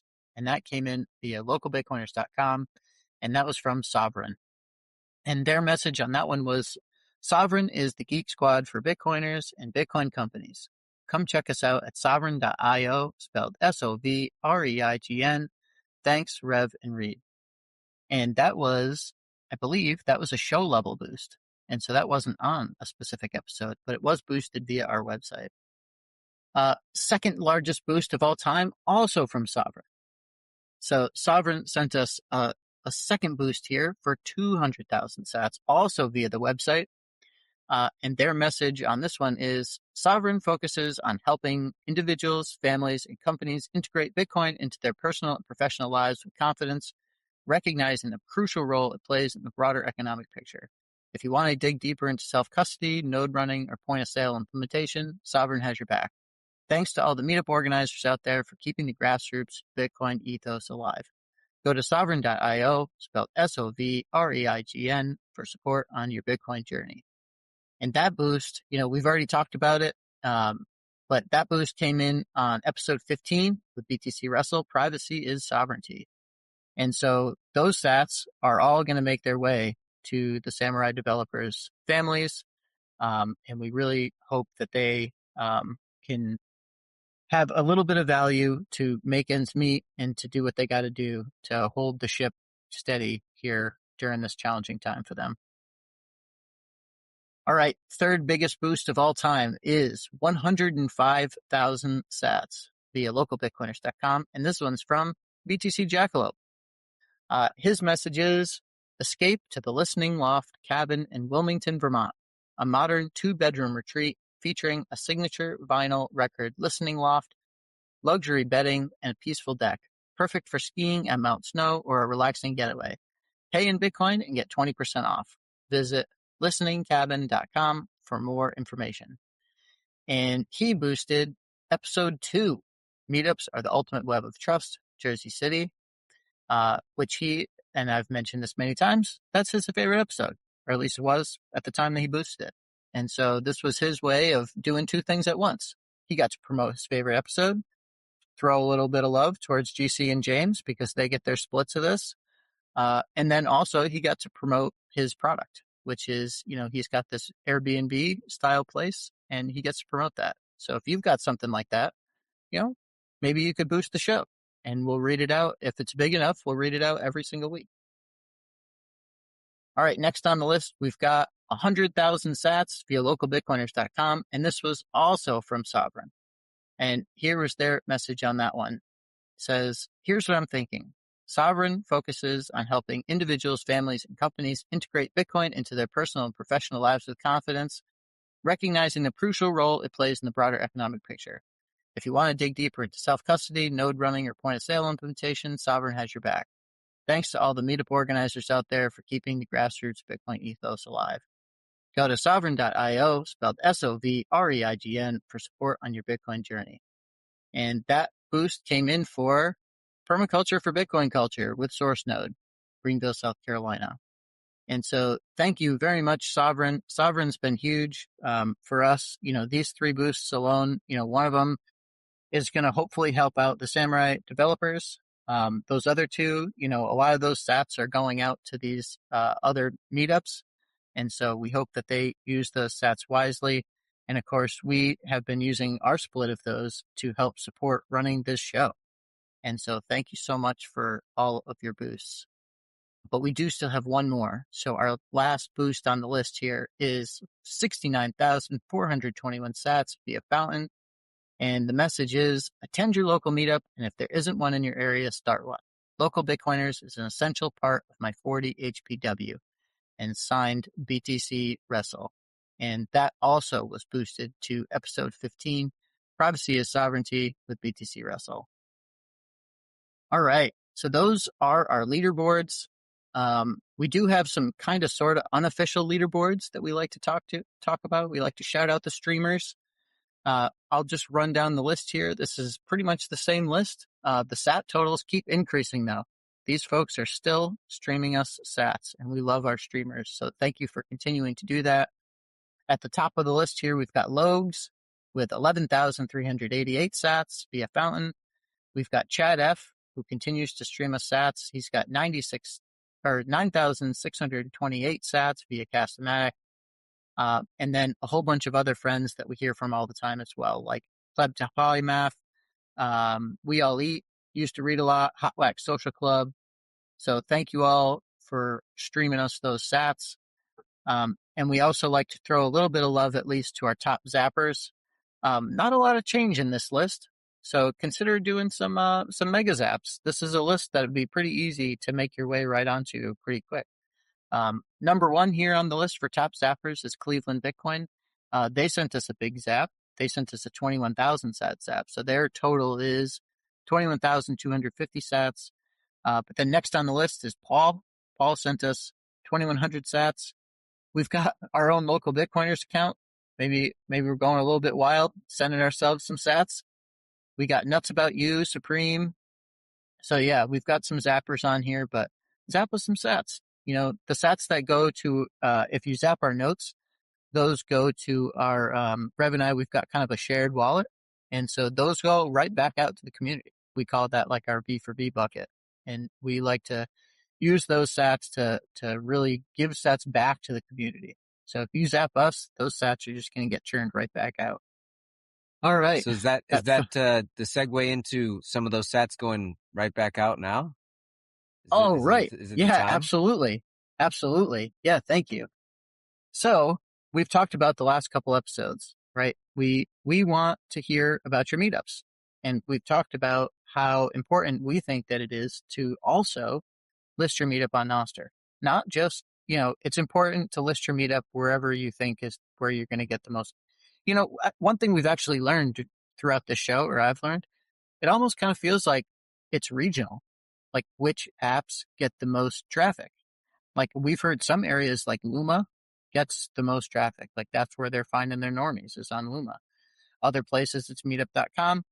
And I shouldn't have said normies. I just meant it's just where people go to find places to hang out with other people. And if those people happen to be Bitcoiners, great. That's just where you look for stuff. But we also think it's really valuable to list your meetup on Nostr. And hopefully our website is going to start to show you a little bit about why. The reason why we think it's important is because if you list your meetup on Nostr, we can all find it. It's free. You don't need to sign up for it. And look, you don't need to use this for like RSVPs and stuff. You can keep using Satlantis or whatever you want to use for your RSVPs. But if you just also list it on Nostr, now we can start aggregating that, and we can really start finding all of the meetups. And so we put this call out there. We said, we really want you to share your meetup. We have all these new tools. We have our meetups page on the website. And if you boost your meetup via that page, and you share out your Nostr, event that you created, well, we want to give that value back. And so did we start? I think we've just done 1 week, right? We're doing 21,000 sat giveaway. For anyone who lists their meetup on the website, we're going to pick one at random. And I think this time we have 3 that aren't Rev or myself. Like, we listed ours, but that's more just to like show you what it's like. So other than the ones that Rev and I listed, we have, let me read it off the actual site here. We've got Indie Bitcoin Meetup. So Indie Bitcoin Meetup number 58. This is on Wednesday, July 15th from 7 p.m. to 9 p.m. And that's at Union Jack Pub, 921 Broad Ripple Avenue. And so, yep. So, okay. So yeah. So thank you, Indie Bitcoin, for boosting your meetup. And we're excited to talk about it. The next one we've got from someone other than Rev or myself would be Permanerd. So thank you, Permanerd. Oh, and you know what? Actually, I think that might have been the thing that he mentioned on the last Yada episode, was that he was trying to boost his meetup. It wasn't showing up right away.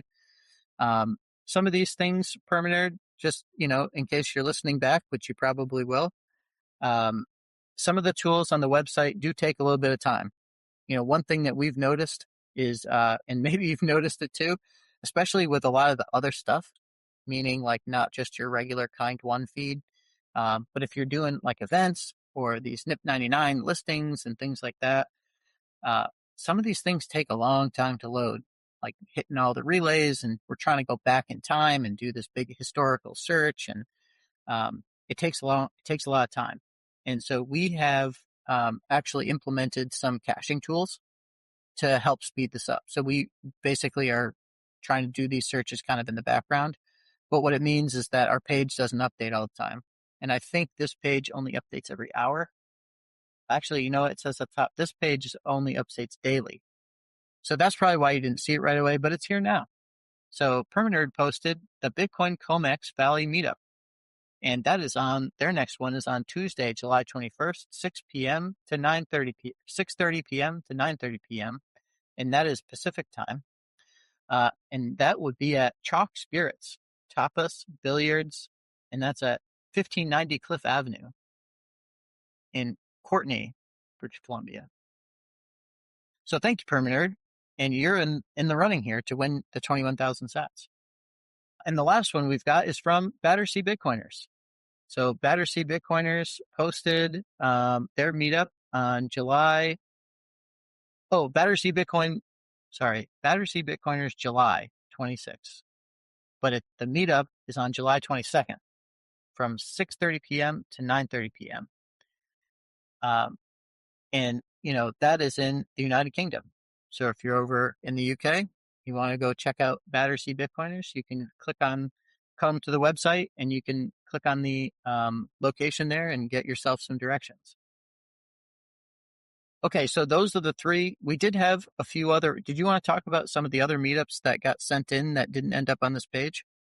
We'll get to them when we do the boosts, because they were boosted in. Yeah. But the big difference is that the key difference between these meetups and the meetups that we'll be reading off in the boosts is that these are kind of like featured meetups because they were able to make a nostr event to go along with that meetup, which now qualifies them for this 21K sat zap. And I will say, so since we rolled this out, right, we're kind of trying to make a big deal out of this. We led off one of the episodes with it, I'm pretty sure. We've gotten some feedback, and some of the feedback is what you're doing is kind of confusing. And you have multiple areas on your website that are kind of sort of doing the same thing. And that's all great feedback. And so we are taking that into account. We have some ideas of how to make this more obvious, of like what's going on here, and like how do you make a meetup like special? Like, what do you mean boost my meetup? Like, what even does that mean? So we hear you. This is feedback. It has been taken in. It's just not something we can churn overnight, but we will. And maybe even by next week, we'll have possibly a better solution for this. But I think for now, what that means is we are going to spin a wheel. So we're on wheelofnames.com, and you can go do your own research if you want about the randomness of this random number generator. But I've got the 3 names plugged in here. And what do you think? Should I give it a spin? Spin that wheel. Let's go. Okay, so we got what's right on a border. Battersea Bitcoiners takes home the prize. 21,000 sats. And so before this, I guess probably before this episode airs, Battersea Bitcoiners, you should expect to see 21,000 sats show up in your wallet. We will find your note that you boosted this your meetup on, and we will zap it. So thank you so much for using the tools, for learning. And like I said, this was confusing, but guess what? You figured it out. And so thank you for doing that and for figuring out you got 21,000 sats out of it. So thank you so much.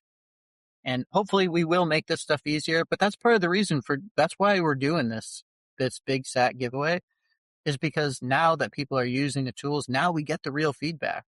And so now that we've got the feedback, we'll get this all ironed out. So thank you. We appreciate it.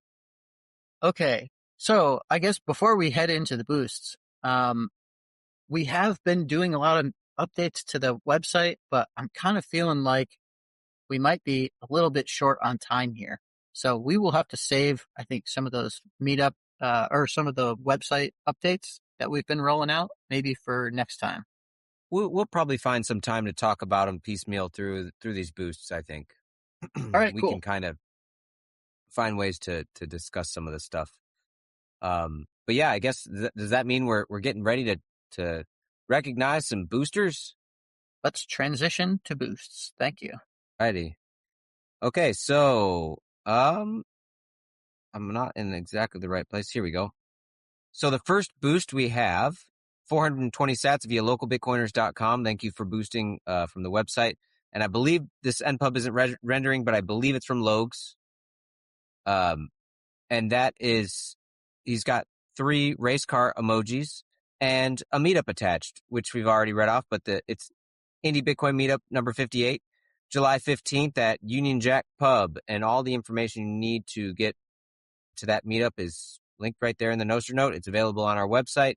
You can find it on our npub on our feed. That's the cool thing about this, is that meetup information is now in many, many places. So thank you. I'm assuming it's Logs for boosting the meetup and making the nostr event for it. And Logs is not running the indie meetup, so he took the liberty of just getting all the information about that meetup, made the event, and there you go. Now everybody gets to have access to that information because of his work. And he could have won. He almost won 21,000 sats for the effort too. Next up, we got 420 sats via Fountain from Undisciplined. And I guess I should read the episode that Logs boosted. And it was just a show level boost. Show level boost. No particular episode from that meetup boost from Logs. Okay, so next we got 421 sats via Fountain from Undisciplined. Following up on your comments about Stacker News, it's not that they want it to be siloed away from Nostr. It started before Nostr was a thing, and they're building integration. Right now, it's similar to Fountain. If you have an npub, your posts can go out to Nostr relays and be broadcast as notes, but not everyone does, and their posts live entirely on the site. I believe further integration is on the devs' roadmap, and that was from Local Bitcoiners, Permaculture for Bitcoin Culture with Source Node, Greenville, South Carolina, episode 14. So maybe Undisciplined was going back and listening to our section, our boost section about. I do remember talking about Stacker News at some point and being, maybe it came off as being frustrated that they're not a Nostr client outright. And so it sounds like they're working their way there. And I wasn't aware of this. And I think we actually discovered, I was wondering why we weren't ever seeing these Stacker News Nostr notes. And I think it's because the Stacker News Nostr notes are actually not kind one notes. They come in as long form notes, which is actually maybe a good opportunity to talk about some of these website features that we've been building out. But thank you for the boost. Before we get into that Undisciplined, I appreciate the clarification on that. Like I said, I guess I wasn't aware. Yeah, I wasn't aware either. And I learned kind of just like you said, I was just learning this because so one of the, we have talked about on the show before that we had these community feeds, and not all of them had been built out yet at the time. But now we've got 4 feeds that are up and running and working pretty well. Possibly there's still a little bit of bugs that need to get ironed out here and there. I noticed one this morning I was working with Claude trying to get straightened out, but one of the feeds is the long form note feed. And so you can go there and now you can see a whole bunch of Stacker News posts, because these are, what those feeds are is they're posts from our community and only our community. And so this isn't, we decided not to do the kind one feeds. And we kind of thought, kind one feeds, everybody's already got your daily drivers, and we've got the follow packs. If you want to follow the community, we've got easy tools to go and do that. And by the way, I did want to mention, if you're a regular listener to the show, highly recommend you just head to our supporters page. You can, like, almost one click, just follow all of our show supporters. I've been having a fantastic time. I wasn't following everybody who's been boosting the show, and now that I am, dude, I've been seeing, we've got some real high signal, nostr posters here. And so if you're not following everybody, definitely head to the supporters page. It's an easy way to do that. So yeah, Stacker News, apparently their nostr integration makes all their notes, long form notes, which now show up on our long form notes section of our website in the feeds. Looks like we got a duplicate boost from Undisciplined, so thanks for doubling up there. Next, we got 111 sats via Fountain from Nostr Gang. I love how you guys are just building. Shaka emoji. Recording the Revolution with Shannon, Columbus, Ohio, episode 19. And that's right, Nostr Gang, we are building. And we mentioned it a little bit before, but this is another opportunity to talk about some of the feeds. And so we've got this podcast boost feed. Ooh, yeah, should we talk about it? Yeah, absolutely. Because Nostr Gang is, that's a person who's pushing. This is true. Really, this is weighting true. a lot of the value of where these podcasts show up on this feed. All right. So this is I don't know. I totally was geeking out about this over the weekend when I was putting this together. So we have a feed. So, all right, let me back up. Podcast boosting. Okay. This is part of the podcasting 2.0 spec. You can boost a show. This is directly related to that. But anyway, recently, and I don't know exactly when this started happening, but Fountain, Boost Me Bitch, our website, those are a handful of places. Maybe there are more. When you boost a show, it will also push it out as a nostr note. And so they have some nostr integration into their podcasting 2.0 boosts. And so when you do that, now we can find your boosts because they all live somewhere. They all live on nostr, and it makes it way easier. Now, all of a sudden, you're not just talking to, a lot of podcasting 2.0 guys will read off the boosts off a helipad on their computers. And that's really just, it's reading directly from their node. So that is like a local only feed. And it's great for a podcaster because you can just read off your own feed and you read it on the show and everybody can listen to it on the show. But we think adding another dimension to that is makes it kind of even cooler, which is now you can post it to everybody. And so now the person who's posting it, they can post it to their audience as well. And now if you're part of the local Bitcoiners community, well, we can see it as well. And so we built this feed that basically goes back and it searches your kind one note history for these very specific type of kind one notes, which are nostr boosts. And I can't remember. I've said on another episode, I get so confused about the NIP numbers. So I think it's NIP 73, but I definitely could be wrong about that. I am not great with the numbers. And so we collect all these NIP, let's just say these NIP 73 notes, and we turned them into a feed, and we combined it with pulling in the data for the episode that you boosted from the podcast index. And now we can just read from the RSS feeds all the podcast information. So we now have a community feed of podcast boosts, which is really just a list of episodes, podcast episodes that our community found valuable. And one of the coolest things you can do with this podcast boost feed is you can sort the list. So I talked about doing some indexing.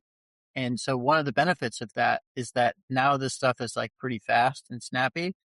And so it's defaulted to the latest boost. So you can see, right now our latest boost is on fundamentals of fundamentals that was a fundamentals show. Obviously, this is his episode with Rob Hamilton. And so we've already got 2 boosts from our community, from Plebianon and from God's Death. And both of them have comments there. So you can do a little drop down. You can read what their comments are, and you can interact with their nostr notes. But you can also listen to that podcast episode. You can boost that podcast episode. So now you can boost other podcasts from our website. And so a lot of that code, I could not have possibly built this feed without Boost Me Bitch. The stuff that Chad F has been building was hugely instrumental in me building out this feed. I was every question that the clanker had, I was like, dude, just go check what Boost Me Bitch did and just do it that way. Like, he's already figured this stuff out. Like, I don't know how the best way to do this is, but Chad already figured it out. So why don't you just go check out what he did and we'll just do it that way. And so thank you, Chad F. All the work that you did was hugely instrumental here. And I know he's noticed. We talked a little bit, and so I think he appreciates this feed as well. So I'm really excited about it. Play around with it. Go check out the podcast boost feed. Check out the sorting features. Like, you can check out like which episodes have received the most boosts from our community or the most sats from our community. It's really interesting. I highly recommend. So if we're trying to build cultural capital here, this is the podcasts are kind of at the base of that intellectual capital, right? This is why we do the 40 HPW, get entropy in your 40 HPW, is to get a lot of information in aggregate. And so if we can see all the other information that the people in our community are getting, and we get that information too, now we've all got the same information. Now we've got cultural capital. So this is like a very, very cool resource for everybody to check out. And it also creates an incentive for you to boost podcasts. Maybe they're not recognizing value for value and reading it off and, recognizing all of their supporters or anything. But now you can just boost the podcast in order to ping it into this feed and let other people know in our community that this is something you think is worth listening to. And it really highlights that we've talked about it before, that there are these other podcasts that are like very close. Like, we know a lot of our community listens to, and we listen to them. And dude, it really comes through here. You can really see which podcasts are that we share an audience with, because that's really what this is. It's a measure of how much of an audience do we share with these other shows. Anyway. That's true too. Yeah, they're all part of our community. Next, we got 111 sats via Fountain from Bullish Clips. Funnily enough, I didn't know what NIP A0 was until y'all mentioned voicemails in episode 18. Then I remembered that the Nostr CEO, Derek Ross, created yakback.app a while back, which is geared towards voice messages under a minute. I know how bullish you are on Nostr integration, so when you do add support for voicemails on the site, it'll appear on Yakback and Circle, or hashtag Circle. This is why I Nostr. And that was on Recording the Revolution with Shannon at Columbus, Ohio, episode 19. So yeah, thanks Bullish for letting us know that this is a real thing that we can do with Nostr directly integrated. Super cool. Sounds like people would be interested in playing around with leaving some voicemails. I don't know how we work that into this section.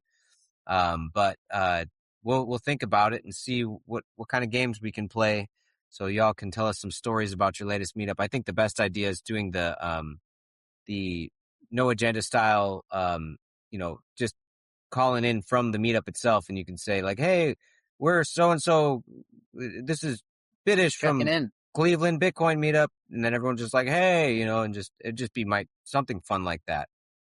But thanks for that. Definitely on the Bullish. list. We'll think about it a little bit more. If anyone else has ideas, let us know.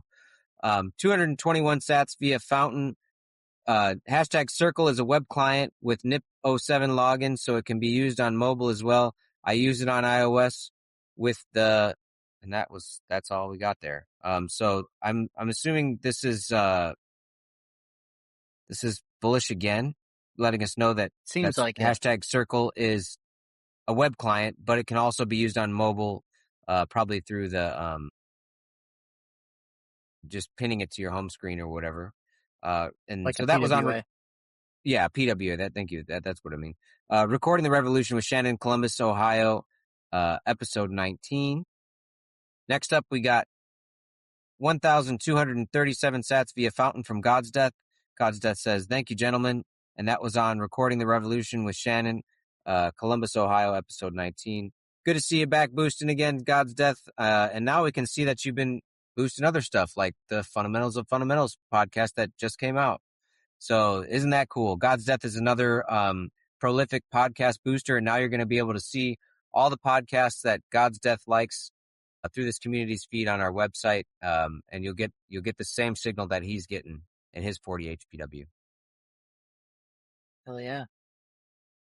Next up, we got 2,121 sats via Fountain from KT from Katie. Join us for our first ever third Tuesday monthly Green Bay, Wisconsin and Fox River area meetup. All right, a brand new meetup has been born, you guys. Tuesday, July 21st at 6 p.m. at All Shook Up Tavern. Pizza will be provided and drinks available for purchase with BTC or fiat. This will be a casual social event to connect local Bitcoiners and future Bitcoiners together. Let's build our local network. And that's on Recording the Revolution with Shannon, Columbus, Ohio, episode 19. And so this is a really cool story. Katie kind of put the word out there saying, hey, I want to start a meetup. If anyone wants to help, I could use it to get it going over here in this Green Bay, Fox River area in Wisconsin. And I was able to kind of reach out to some of the group chats that I'm in and see if there was anybody that was in that area to work with her on that. And I ended up finding somebody who was interested. I connected them. And here they are. They're starting to meet up together, and the first one's on Tuesday, July 21st, 6 p.m. at All Shook Up Tavern. So a great example of like, hey, if you even are looking to start a meetup and you don't know who you can start it with, you can boost the show looking for it, and maybe I'll be able to connect you. Maybe some of the other community members will step up and join you on that effort. So thanks, Katie, for the boost and letting everyone know about this awesome new meetup. Everyone should go check it out. The Milwaukee crew, if you're listening here, that's not too far for you guys. You can check it out.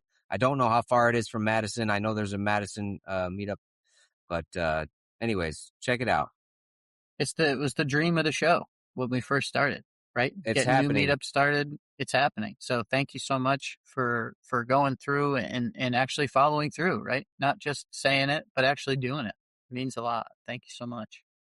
Yeah, and everyone in Green Bay and Fox River is going to get a lot out of having this great community asset and a new Bitcoin meetup to attend and participate in. Next, we got 3,400 sats via localbitcoiners.com out of 5,000 sats intended. One leg failed from Matthew D. And Matthew D did DM us and said that he saw which leg failed, and he went and sent the sats directly to that intended recipient. So that's really cool of you to make even that extra effort, Matthew D, to get the sats where you want, where they were going to go up based on the splits and everything. And it's cool that local Bitcoiners will tell you, where the sats didn't, gives you this information. Really love that a lot of people are boosting from the website as well. Just lets us know that all this work we are doing to build the website out and add all these features, you guys are in there and you're clicking around in the website and you're using it. So thanks, Matthew D. And Matthew D says, glad to hear cool things happening in that other city south of the border, home of that one school, Columbus. Much love from Ann Arbor, home of the good guys. Smiley emoji. So there must be some sort of sporting rivalry between the schools of whatever school is in Ann Arbor and whatever school is in Columbus, Ohio. Wasn't Matthew D on one of the episodes? I don't now. I can't remember which one, but he was like, "Yeah, like Cleveland's cool, but Michigan's better." I Yeah, can't remember Ohio. which one. Yeah. Was that Ohio? Okay, Matthew D yeah, is must really love Michigan and not really that's love right. Ohio. And maybe it's from this sporting rivalry This some that other he's school referencing. that might be there. Yeah, Yeah. gotcha. Love it. Thank you, You Matthew guys D. can take shots back and forth through our boost section all day. I don't mind. And so that was from Recording the Revolution with Shannon, Columbus, Ohio, episode 19. And I'm really looking forward to talking with Matthew D and really showcasing what there is Yeah, to like about the Michigan Bitcoin culture. That's coming up here. I'll say it again. Next, we got 101 sats via Fountain from Nostr Gang again. And they say, I miss the roller skating heydays. And that was on the Meetup is the Farmers Market, Kansas City, Missouri, Ohio, or Kansas City, Missouri, episode 5. Wow. Sorry about that. And that was with Augie. got Ohio on the brain.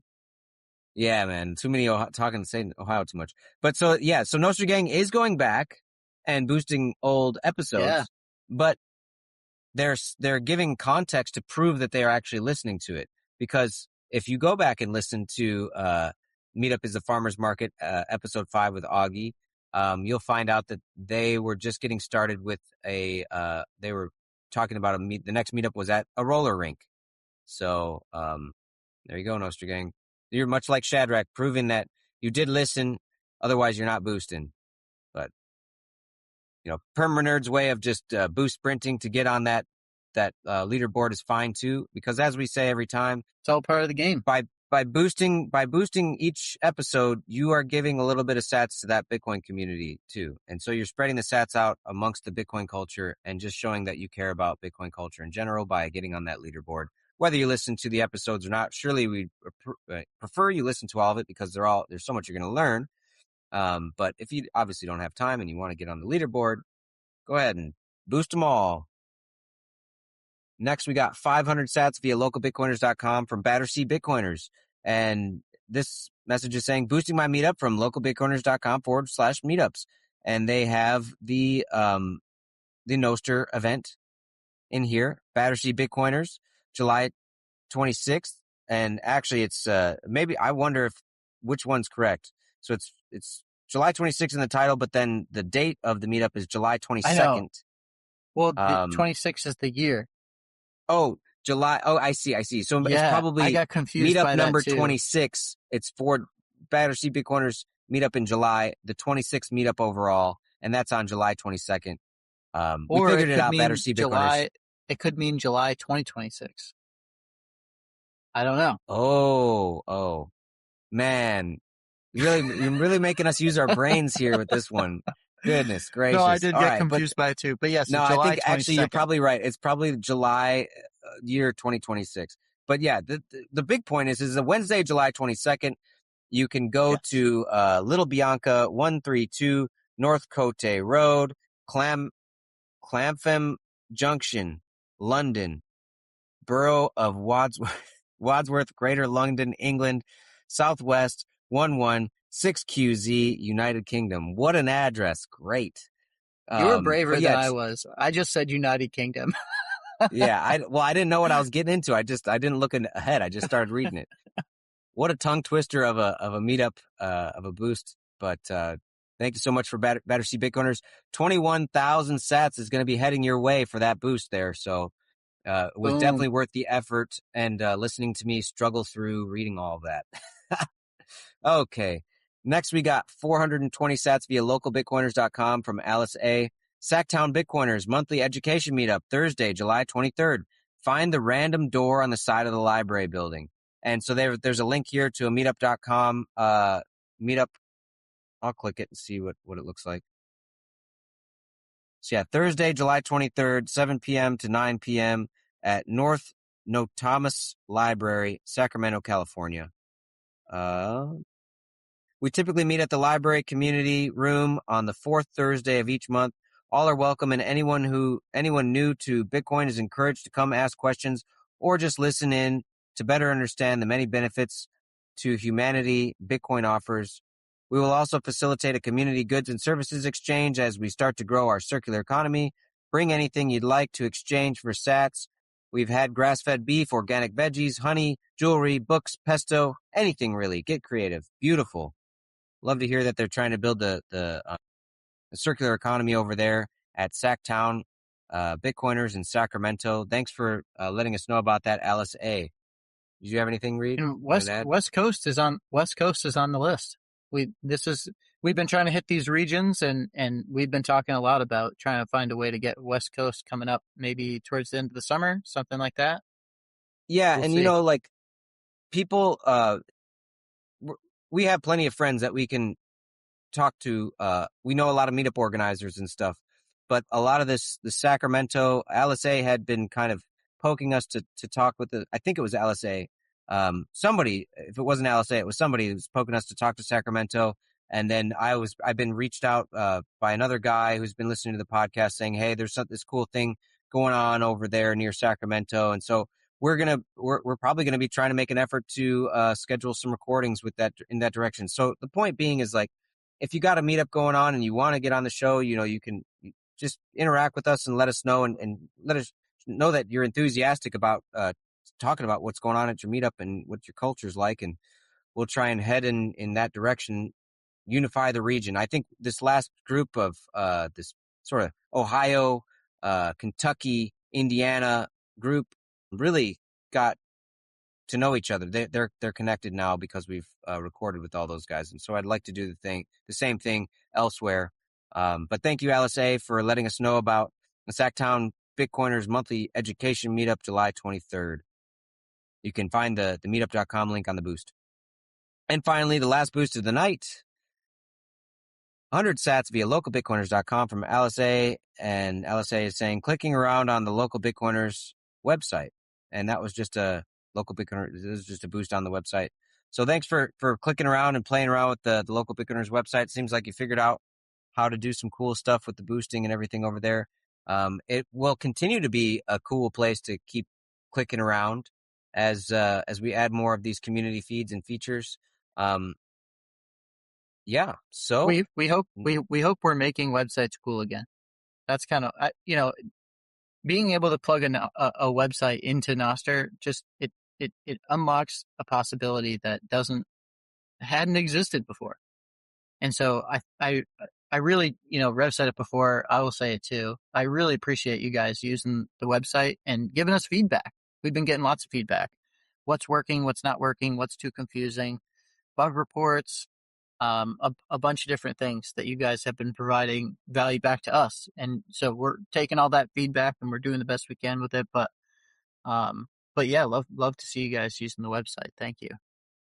All right, man. Well, another great episode in the books. It was such a good time chatting with the Chicago Bitcoin Collective. Boy, they, I know because you've talked about them before and you've gone to and I think they've been part of some of your meetup stories, but I would say I did not fully appreciate the magnitude of what they have going on there. It sounds absolutely ridiculously amazing. And so it was a great time hearing from those guys and hearing about all the cool stuff that they got going on. I don't know, just an understatement. It's just so incredible, like all the moving parts that they've put in place and being able to utilize that asset to the fullest extent. Boy, that was a great episode. I'm really looking forward. Even I'm going to listen to it back. I'm really looking forward to hearing about it even again. And the Chicago Bitcoiners have been talking about this mythical space that everyone can get into and work and cooperate and collaborate together for a long time, for years. And, they did it. It's there. It exists now. And it's badass. And it's just getting started. Yeah, and man. So, keep paying attention. Go find your way over there. You can be a member for $21 a month. If you're remote, you just want to support what they're doing, you go to the ChicagoBitcoinCollective.com. You can join their membership program there for $21 a month. You can support, what they're doing, even if you're not coming to the meetups and stuff. All right, man. Well, that was a good episode. Hopefully you guys all enjoyed it, and we will talk to you guys next time. Roll the outro. Episode complete. If you run a Bitcoin meetup and want to talk about it here, reach out. Check the show notes for contact info, link to meetup organizer resources on GitHub, and more. Send us a boost of any size and advertise your next meetup. We'll read it out on the next episode. And remember, attend your local meetup or start your own. Local Bitcoiners are always just one meetup away.